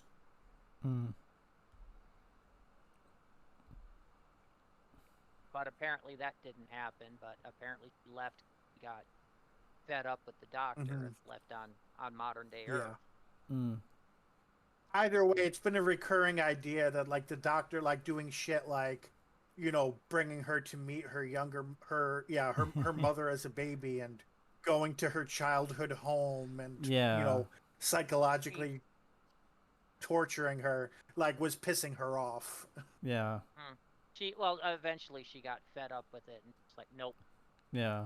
Right. You're being too secrets and messing with my mind too much. I'm gone. Yeah. So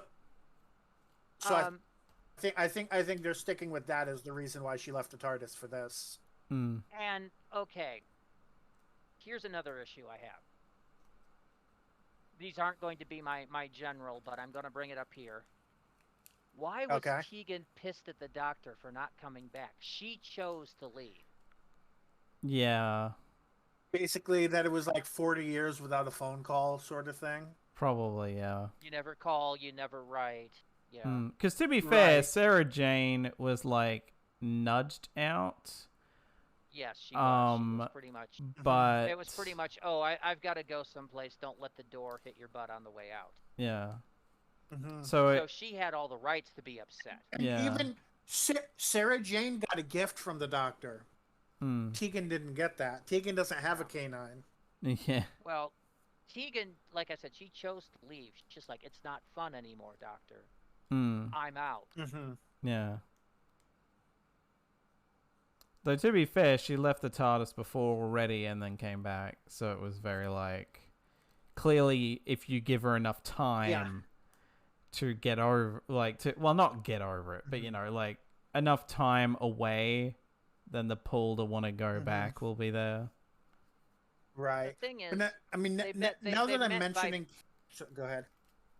They met by perfect random chance. And so, you know, Tegan, expected lightning to strike twice?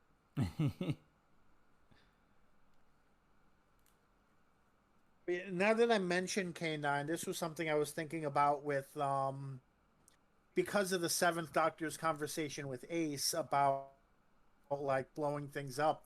I was like, the only person who really left the TARDIS and stayed non-violent was Sarah Jane, and that's because she had a robot dog who could shoot lasers if she needed it, so she never had to be violent. Whereas anybody else, you know, if you're dealing with Daleks and Cybermen, you need to get a little violent. Yeah, that's actually something that was brought up during Series 4 by Davros. Yeah. Oh, the episode that this is a quasi remake of. Yeah.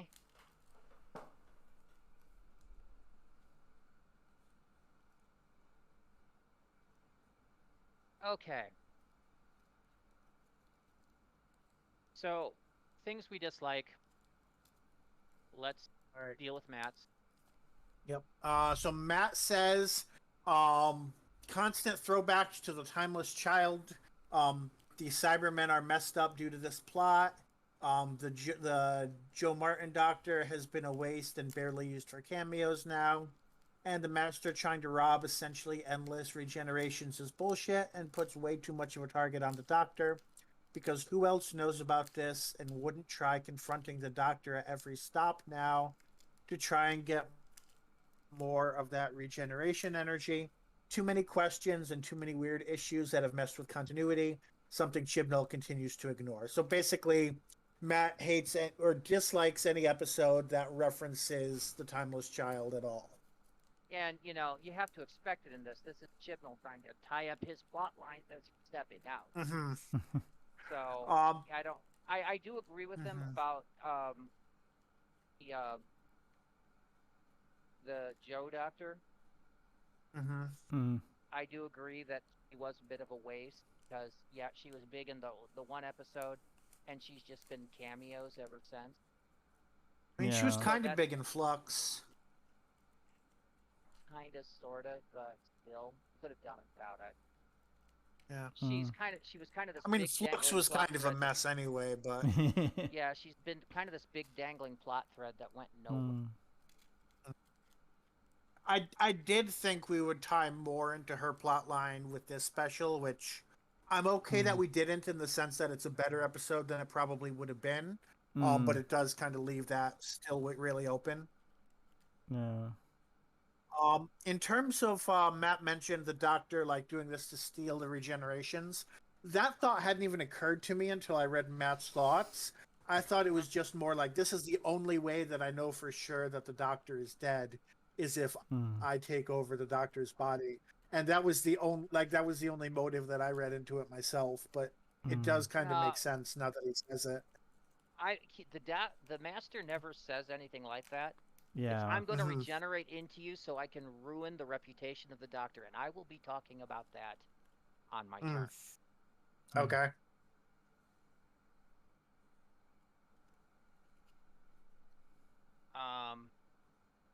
So, Bill. All right, so back to my notes. So I didn't like the way they handled Dan pretty much at all, like his leaving and like the leading up to it. Having that happen in the first 15 minutes of a 90-minute special makes it kind of feel like it's really explicitly for out-of-universe reasons. Like, oh no, this actor has somewhere to go, so we're just going to film a few scenes with him and then shove him out the door. It shatters the fourth wall in that way. Especially, like, given his scenes in the previous episode, he really could have just left at the end of that episode. Instead, he's kind of, like, stuck in between, like, what seems to be a major plot. There's this big Cyberman thing going on, and then they're like, well, we lost, but it's okay because Dan has to go on a date. Like, it kind of messes with the pacing in that way. Like, I just feel like it would have been better if he just left at the end of the Sea Devil story instead of, like, in the middle of this one. I didn't mind it, and a review I watched explained it really well, and, like, if thematically it fits, but yeah. It was the near brush with death that pushed him over the edge. Otherwise, he would have gone to the date and come back, but, you know, realizing that he was a couple seconds away from suffocating in space as he drifted off into oblivion's kind of like, no, this is much. Because I'm pretty sure this makes this the earliest a companion has exited in a specific episode. It might be, yeah. Because usually it's at the end. It's right up there with Sylvester McCoy's departure in the movie.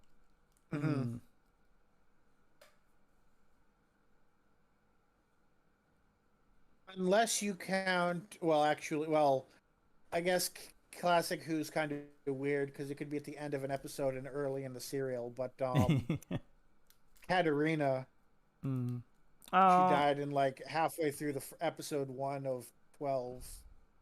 Was it? I thought she... Oh, wait, no, yeah. It was super early. It was early in the serial. Yeah. I thought it was episode 2, but yeah. Might have been. Either way, well before the midpoint. Yeah. They were like, oh, we actually have nothing to do with this character.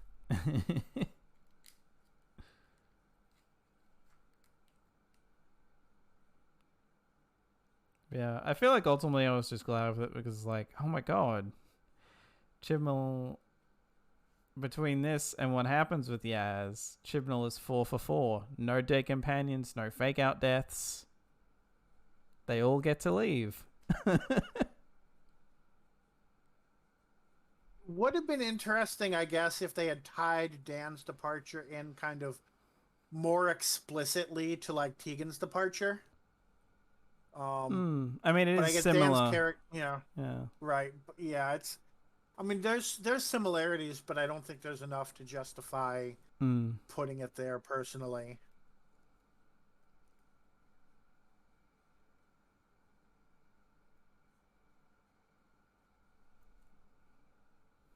But that is it for mine.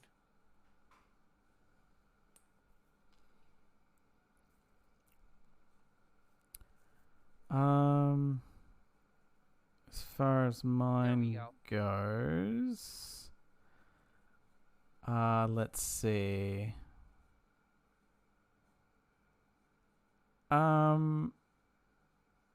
You know, of all the things that you could say, well, this doesn't really need to be here, I'd say Vinder feels like the most superfluous character in this whole thing.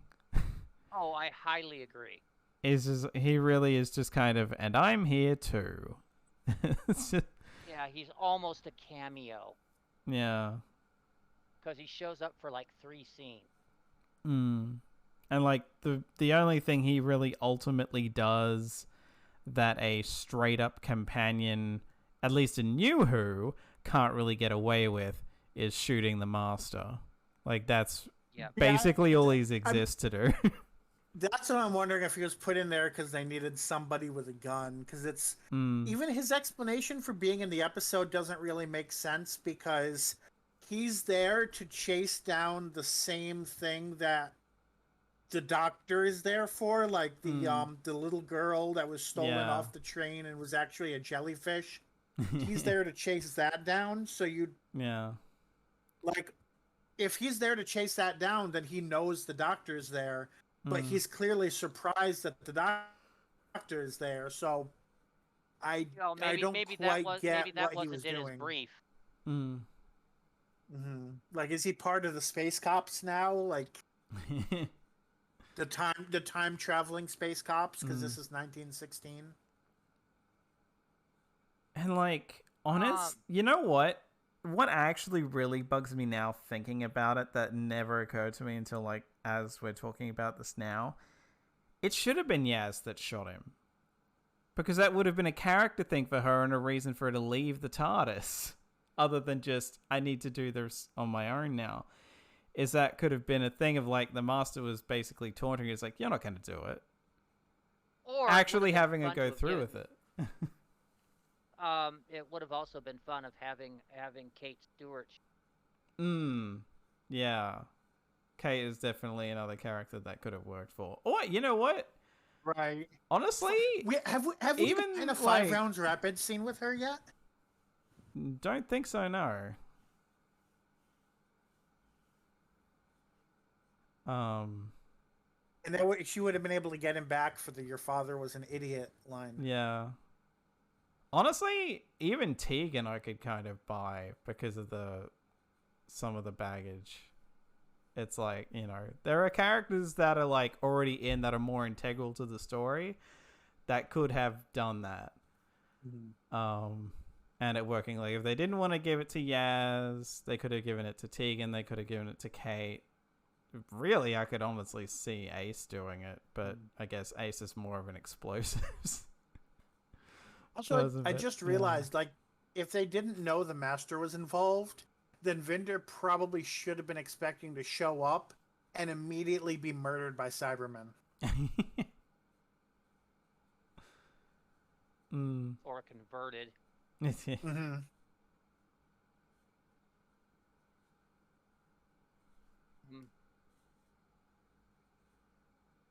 No, I forget. Was it when we were talking no, we didn't talk after the broadcast. Are you arguing when you called him Launchpad McQuack? No. No. Well, you got to admit, Vinder has problems with ships. He has problems keeping them in one. No, I forget who it was that mentioned the fact that they thought Kate Stewart's role was too weak in this episode. And I'm like, you don't get what she's doing. She's basically buying time. Yeah. It's a total Kirk maneuver. The deal she tries to make with Cybermen, save the crew. Yeah. You know, or save my guys, take me instead. Which was entirely a combination of her trust in Tegan and her trust in the Doctor. which Yeah. does play into which that ties into the whole theme of you know the friends being the power rather than being seen as useless by the master.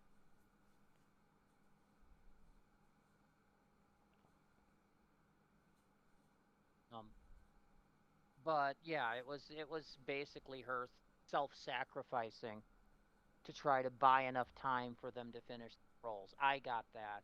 Yeah. Apparently, there's some people out there that didn't. Mm. Um, They literally say, "Oh, I'm going to buy time." How? Next thing she does is offer herself to be converted. Gee, I wonder Yeah. what the connection between those two scenes is. um. So whose dislike are we up to? Yours is next. Yeah. Okay. Were you done? Yeah. Alex? Okay. So my dislike is how convoluted this fucking master plan is. I'm going to force regenerate myself in the doctor to steal the doctor's body to tarnish the doctor's reputation. Well, gee, you're a grade 1 master of disguise. Don't you think you could capture or kill the doctor and play, basically spend a while playing doctor to tarnish the reputation, especially if this doctor is going to have your face? So there was a line that made me think that part of like his goal was to kind of kill the Doctor and the Daleks and the Cybermen all in one fell swoop. But I couldn't figure out when he brought Yaz to wherever they went and saw the two planets attacking each other. Was that supposed to be like the future Earth with the Daleks and the Cybermen, or just a random two planets that the Master set at war with each other? Because obviously, like the whole. No. I think it was just a random two planets.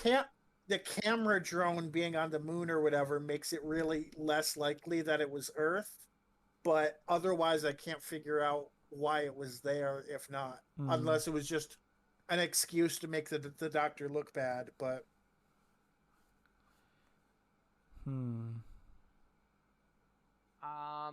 not 100% certain. because it's like they went from the scene where he was like, "Oh yeah, the one thing they hate worse than each other is the Doctor," and then like it's like one or two scenes later is like, "Well, how do you beat two warring sides? Destroy them both." And that's why I was like, "So is this him setting the Daleks and the Cybermen to destroy each other? Is that the plan?"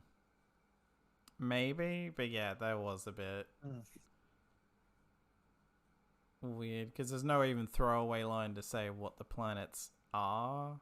It didn't look like it was Earth and something else to me, but yeah, I don't know. Especially because there were two planets that were the same size, so. Oh, and adding to the thing about the plan being so convoluted, the Master actually made himself weaker with this plan because he ingested the Cyberium, and then he transferred his mind to another body that did not ingest the Cyberium. Yeah. Yes. And so he lost all control of the Cybermen in that moment.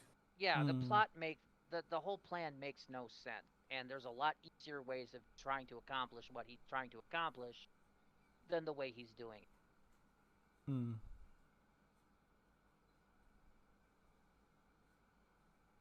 Now, and a more interesting plot using almost the same idea would be trying to reverse regenerate the Doctor past, try to see where the beginning was, just for kicks. But no, it's just I'm going to take your body and ruin your name. Yeah, no.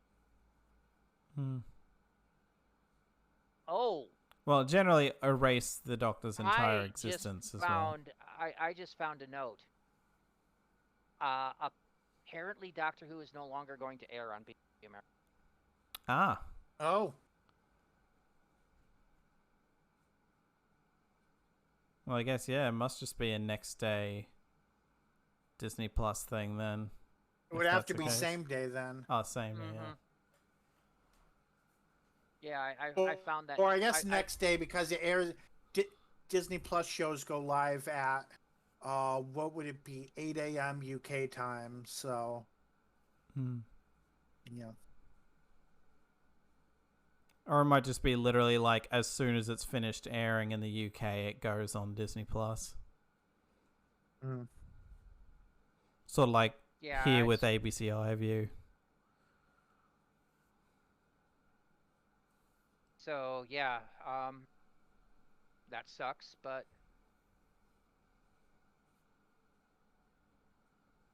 what you gonna do? Right. So yeah, plot master idea stupid.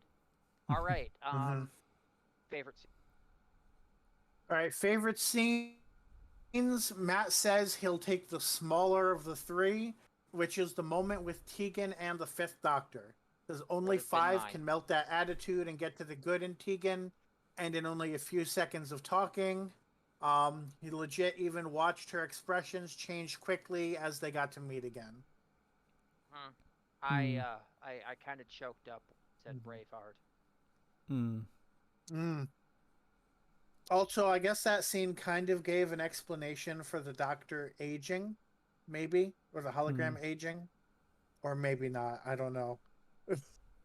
I think it gave an explanation so much as they just actually bothered to address it.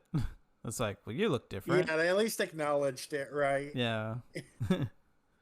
They didn't with Ace, but I guess they figured, well, we already addressed it with Tegan. We don't really need to address it twice. And Sylvester McCoy already kind of looked older than Peter Davison did to start with.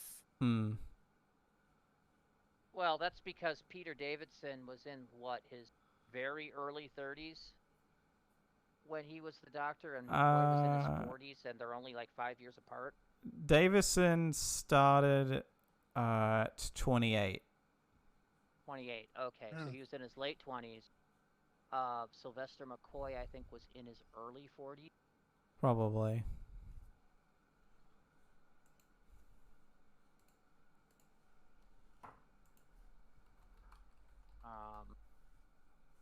Well, he's 8 years older than Davison, and he started.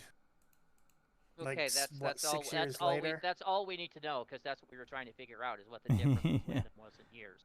Yeah. Oh, true. Okay. Yeah, so there's so there's basically just short of a decade worth of difference between the. So yes, he should look older than Davis. All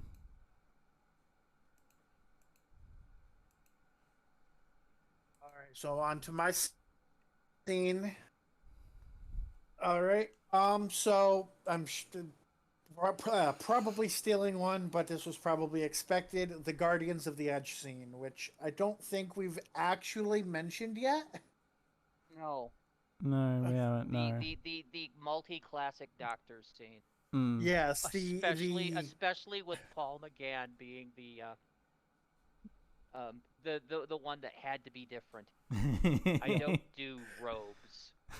But that was the scene. It was like, oh wow, they brought back David Bradley. You know, a little surprising, but nothing we haven't seen before. Holy shit, that's Colin Baker. Holy shit, that's Peter Davison. Holy shit, that's Sylvester McCoy. Holy shit, that's Paul McGann. I was waiting for Tom Baker to show up, but apparently he's not. Apparently he's done his bit and he's ready. Right. Yeah. That, and I don't think he leaves home much anymore. Right. But yeah, there's a combination of, he's getting old. Actually, it's been 9 years since the last special he appeared in. Plus, he got to be in the previous special. None of the others did, at least not in the same way. So they were kind of owed it on top of everything else.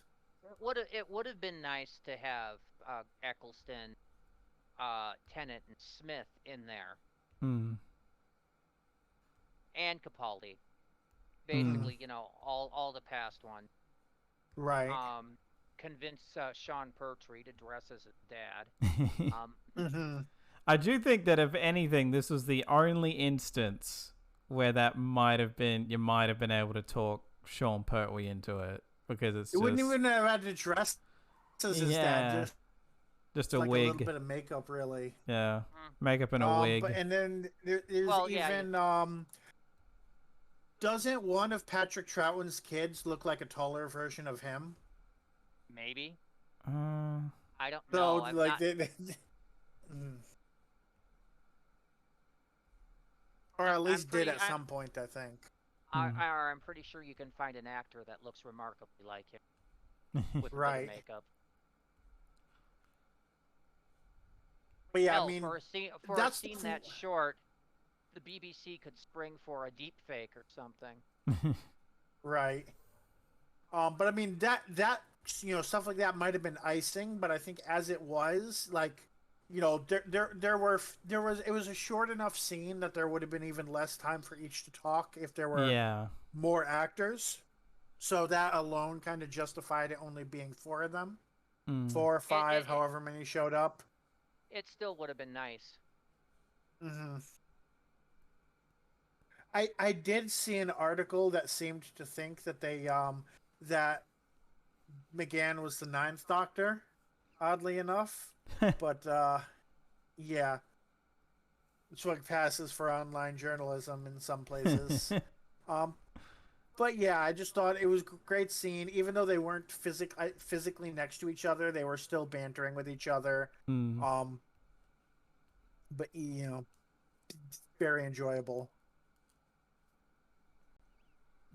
Like, it was generally nice to see McGann there at all, given that, like, this is his first time on, like, a proper episode of the show. On a broadcast episode rather than just a webisode. Webisode, I saw a Twitter thread where people were debating whether the TV movie counted as a proper episode or not. And then it got into people like, well, this is just a TV movie too. And I was like, I'm going to stop reading now. I hate to say stuff, but we're over 2 hours. Yes, we are. So we should move on. Yeah. Yes. So, Alex.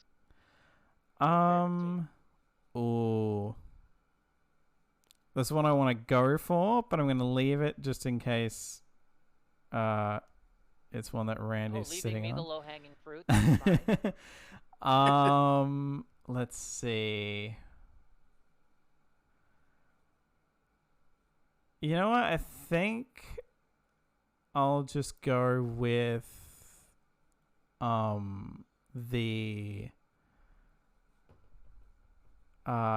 the support group scene, just because it is like such a like, whoa, okay. Like, I was expecting it to be, I mean, like, the theming of the whole episode is very like nods to classics, so I shouldn't have been surprised that it was basically like 3/4 of the Chibnall companions and then the rest are classic. But it was nice to get, like, we went from like Sarah Jane being the only one to get a modern main show Doctor Who reappearance to this many in one go. Yep. And Ian, the fact that, Polly, Ace, God, Tegan. like the fact that they got William Russell, even though, like, you know, like I was talking with Bill, like, after I watched it and being like, well, you know, all he had to do was sit down and say one line. So that was about it. That was like a way to get him in there. But I was not expecting it. Especially with COVID and everything these days, it's like, I'm surprised that they would have gone for that. But that also might be why the group was as relatively small when it could have been bigger. Is just a matter of like, you know, we can only have so many people because we're trying to take COVID seriously. Also, that was the first meeting, so word might not have gotten around. Yeah. Right. Like, who knows? We might see Luke and Clyde there if we ever see another meeting. Yes. And, you know, Mickey and Martha may show up. Mhm. And Gwen. who knows? Maybe future companions might come back, might be in the past.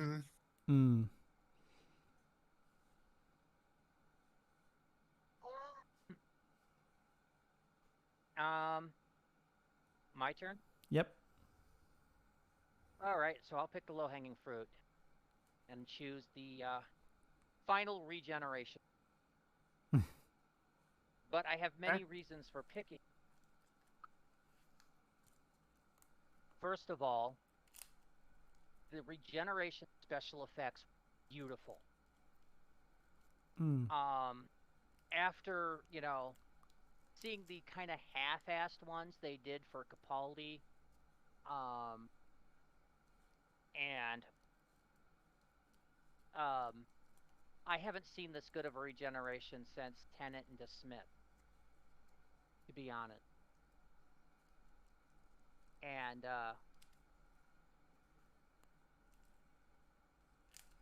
mostly because the reduced budget meant that it was kind of, it had a faker looking regeneration, but apparently they put all the money in, and all the special effects were beautiful, but that regeneration aura, or as I'd like to think of it as the Phoenix aura, looked fucking awesome.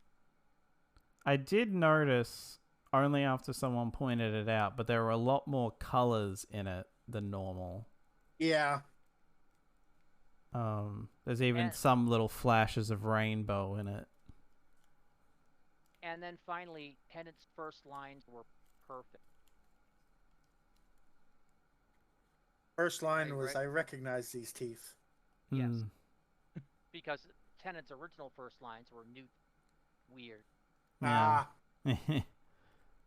So it was literally a shout back to his first line.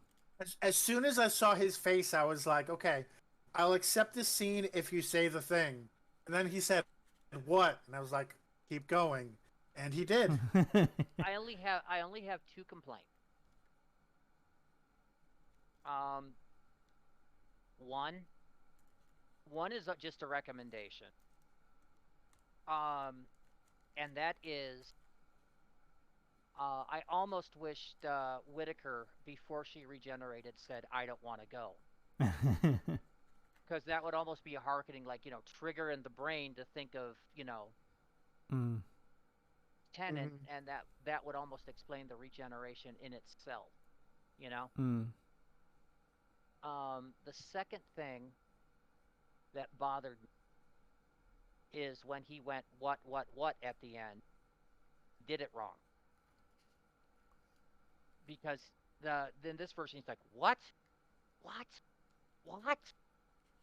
Right. And he usually does, what? You know, that final what's a flat what. And so the fact that he didn't do that, actually, like, wait a minute, that's... Or just a deeper one in general. I did notice that they were just three escalating versions of the same thing instead of being different from one another. I guess, to be fair, this is the 14th and not the 10th, so it being similar but sort of different kind of fits.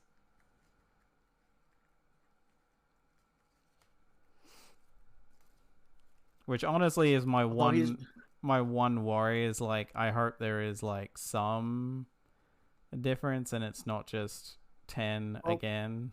Unless that's narratively the purpose of it, then fine. But, you know.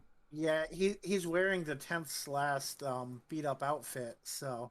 The one that, he was wearing when he generated into Smith. Yep. Maybe if you have a pre-existing outfit and you regenerate into that.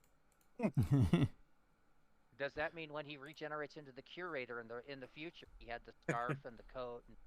I mean, Capaldi wasn't wearing Caecilius's clothes.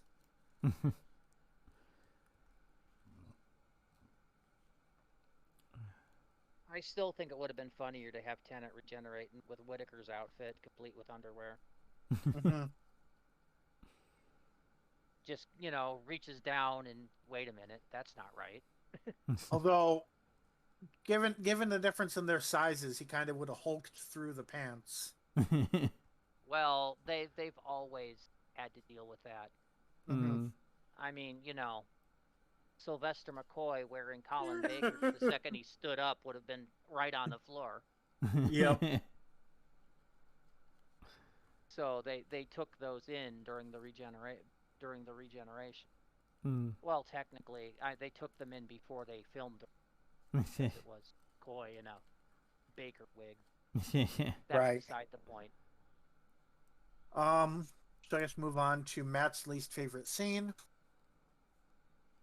He said his scene was, "I'm about to regenerate. Let's hang out and have ice cream while watching the world." Fucking what? Since when did regenerations constantly become a, "oh, that's about to happen" kind of moment? No agency, no emergency, just a glowing hand, and I'll take my time to get somewhere safe. Makes no sense once again. I mean, this And is very Brandon- on brand. I actually for New answered this. Who. Yeah, to Ren Bill and I were earlier talking today. about this up before we started streaming. Yeah, that they've My been response doing is- this. Yeah. Since Tenet. Yeah. Right. Tenet's let me go get my reward. Yeah. The last regeneration was paused for an entire special. Mm.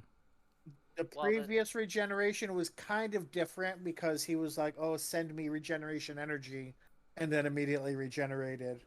Mm. And then went to the reset phase. Had it Right. end Oh scene yeah, in the that's right. TARDIS. That's right. Yeah. Mm. He kind of became young and then started to regenerate. Yeah. Yep.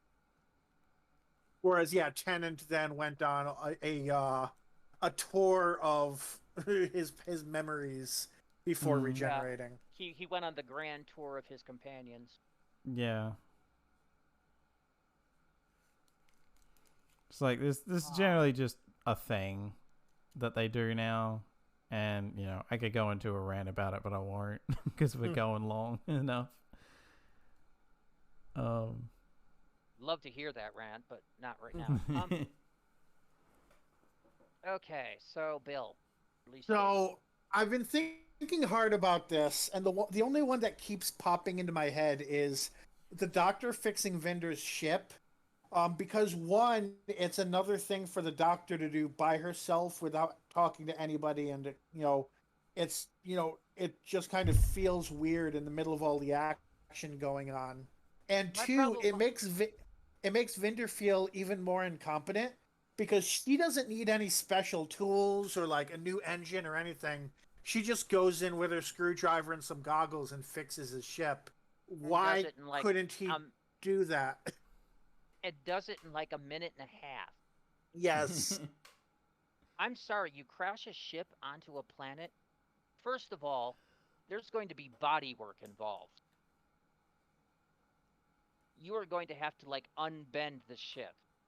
Right. Which is not exactly something that you can just wave a freaking wand at.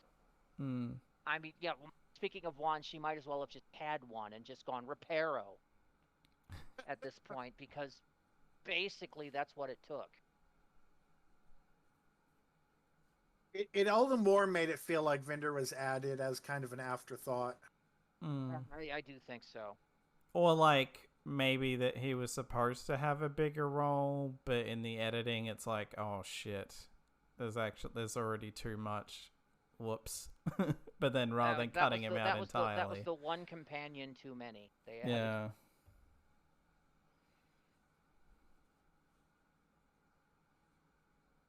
If it were River, it would have made sense to just point the magic wand and fix her vortex manipulator. Why not? Let's not get into that. Yeah. All right, let's go to Alex's least favorite scene. Let's see. River would have walked in and the Daleks just immediately would have stopped drilling and surrendered.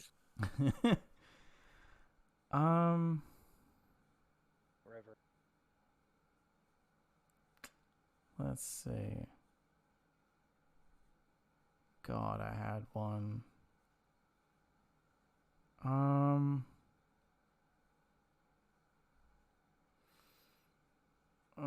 God, what was it now?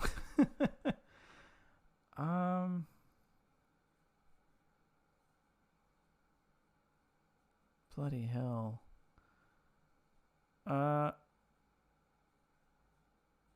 It's a bit all over the place, but I guess I'll just say, like, when the volcanoes were initially going off, and like all that stuff with the volcanoes, really, I kept being constantly confused. Which timelines is this happening in? Is this happening in 1916 or is this happening in modern day? Because they seem to go back and, like, it's a bit too time jumpy for me to be like, wait, what?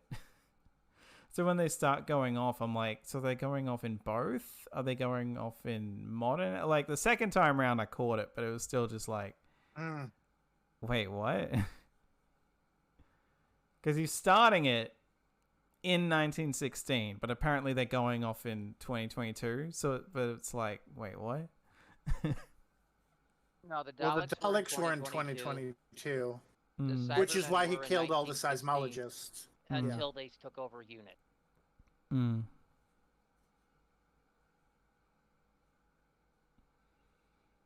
All right. Anything else, or do we do my least favorite?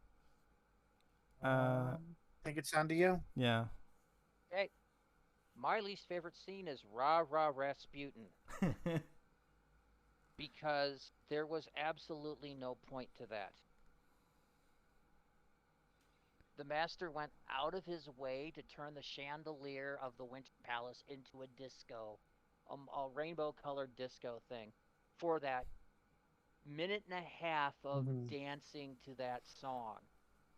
Now, the Master has danced songs before, but usually he's getting shit done while he's dancing. Here come the drums. He's doing this while the frickin' balls of doom are decimating the human race. I can't decide. He's coming out that morning to humiliate the Doctor. And it is like the first, and he's just doing it because that's the first track that his little radio thing is playing. The Master has gone out of the way to engineer this song and dance number. I feel like the one thing that saved it for me was just like the moment where a Cyberman and Dalek turn to each other as if to be like, what the fuck is he doing? Yes, I agree. That's like, it's so ludicrous. Even they're turning each other. It's like, hell. I've seen people saying like, oh, why do you complain about this when there was, the Britney Spears song in The End of the World? The difference is just, it's the problem isn't the music in and of itself being in Doctor Who. It's, does it make sense or does it actively undermine the episode? Like in The End of the World, it was, oh, isn't it funny these people from 5 billion consider our modern music to be, an ancient classic. How quirky. Here it's, the Master potentially taking over Russia just for the sake of a song.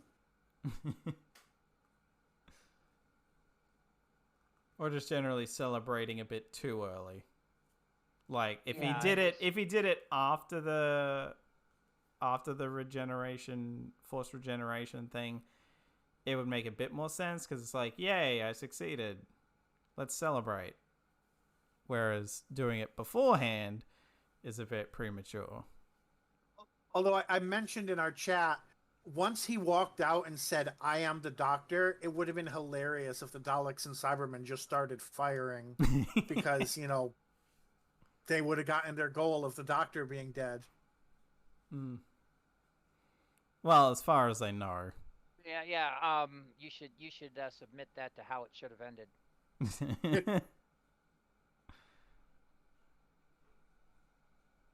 But no, it just felt so out of place in that episode.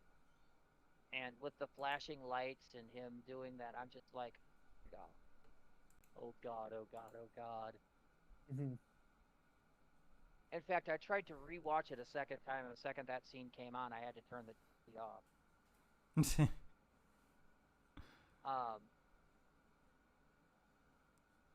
Rolled over and went to sleep after that. Also, I was annoyed because I was trying to see what the song was saying by following the subtitles, but then it cut to Vinder, so it's like I'm trying to hear the song through Vinder to figure out what it's saying. I guess I could have just Googled the lyrics, but I didn't. I did. Huh. Lyrics.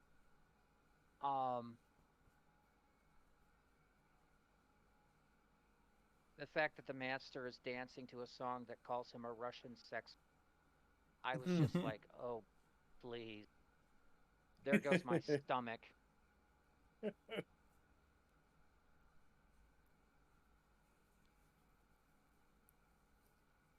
Should I go on to Matt's Please, final thoughts? I had pot Okay. roast for dinner, and now it's about to go all over the floor. All right. Matt's final thoughts. He says, most of this was a really good ride, lots of moments he really liked, and lots of throwbacks that did meet canon, but also a lot of moments and things that didn't. He's sure there's a few things Rand in particular are going to mention that annoy him too. And the Timeless Child still has thrown a wrench into so many things he liked about the show and made them worse. He's hoping there will be some sort of correction to these things, but only time will tell. For now, it's a good episode with some deep flaws that keep it from being great. All right. For mine, I know there are definitely some issues with this episode, but it's often, in many cases, very hard for me to see the issues over the amount of things that it does well. When it comes to a nostalgia bomb, this is one of the most effective nostalgia bombs I've seen on television, with very few things that sully it. Just the handling of the classic companions, the handling of the classic doctors are completely amazing.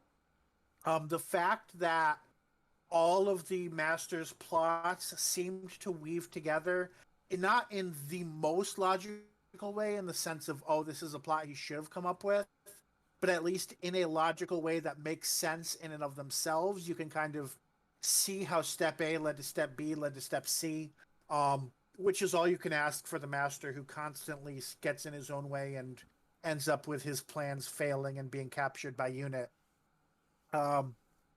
So ultimately, I think this was, really great as a special celebrating the history of Doctor Who.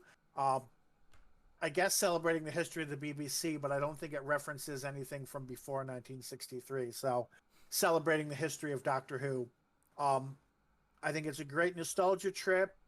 It stops shy of being a perfect episode, but it comes not too far away. I think the Idiot's Lantern celebrated the history of the BBC more than this. Did it go farther back? Okay, Alex? I honestly really love this. As many issues as there were, and I've seen other people bring it up and discuss it with Bill a bit, is that this feels very RTD in the sense that it's more emotion over story in a way. Like, the story, if you really pick at it, is kind of like, wait, what? But the emotional roller coaster you're going on is such that you can forgive a lot of that, which usually isn't the case with Chibnall, because usually there's not enough of an emotional through line to keep that going.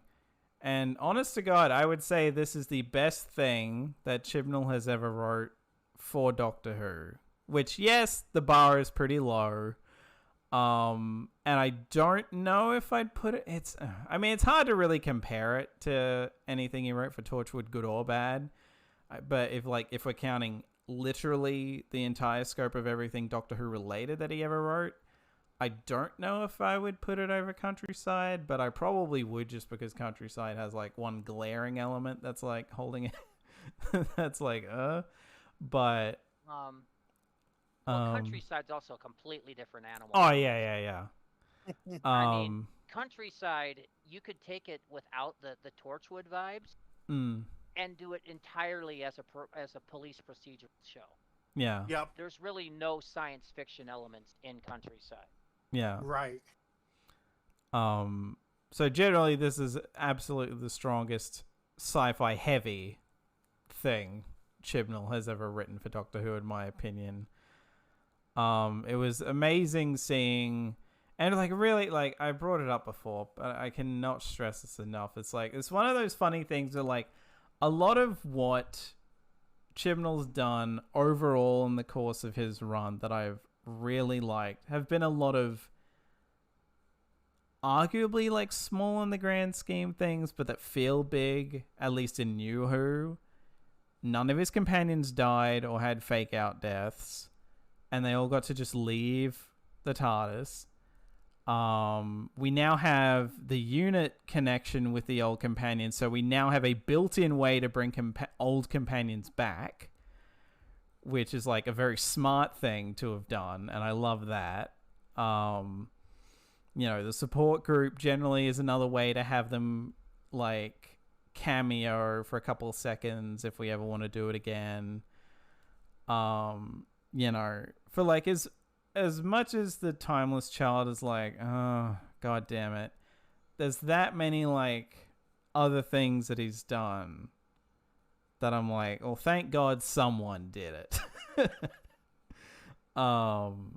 Granted, with the Timeless Child, I feel like that would have happened anyway, but still. Yeah, like I enjoy this, and I'm just glad that Chibnall went out on an episode that I'm mostly happy with. Like, it does have issues, but I'm glad that he exited on something that I mostly liked.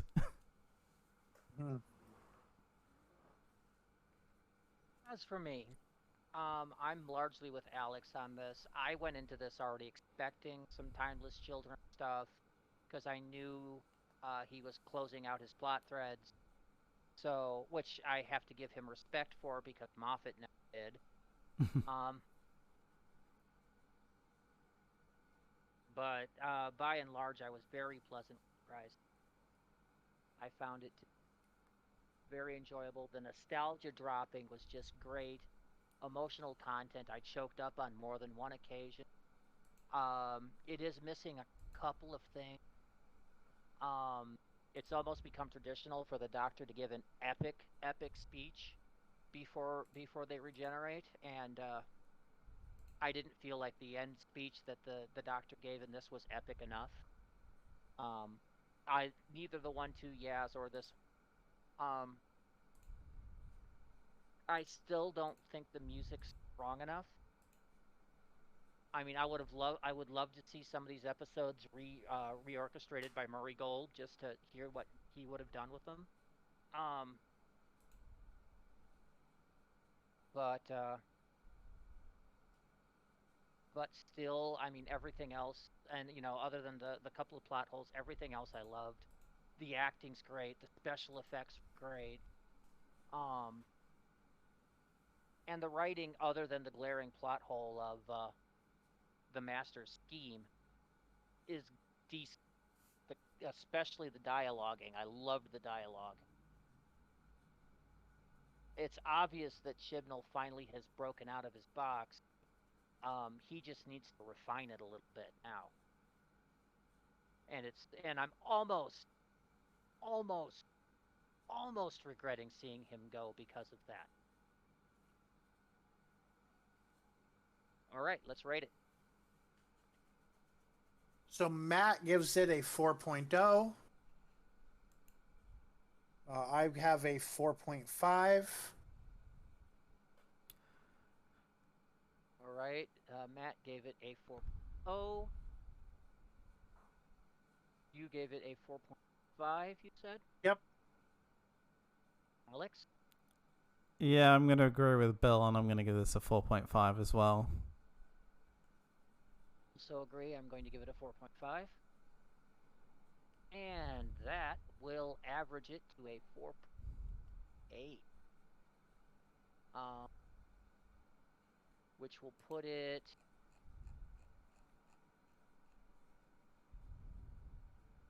number 102 out of 430 things reviewed. It is on par with Revolution of the Daleks, Snake Dance, The Dominators, The War Games, Terror of the Zygons, The Stuntarm Stratagem, Poison Sky, and The Husbands of River Song. It is better than The Three Doctors, Nightmare in Silver, The Ice Warriors, and The Web of Fear, and not as good as Father's Day, Edge of Destruction, Face the Raven, The Haunting of the Villa Diodati, Time Warrior Partners in Crime. You know, I don't agree with half of this. Rise of the Cybermen, Age of Steel. Okay, that one I think might be up there. The 11th Hour. Okay.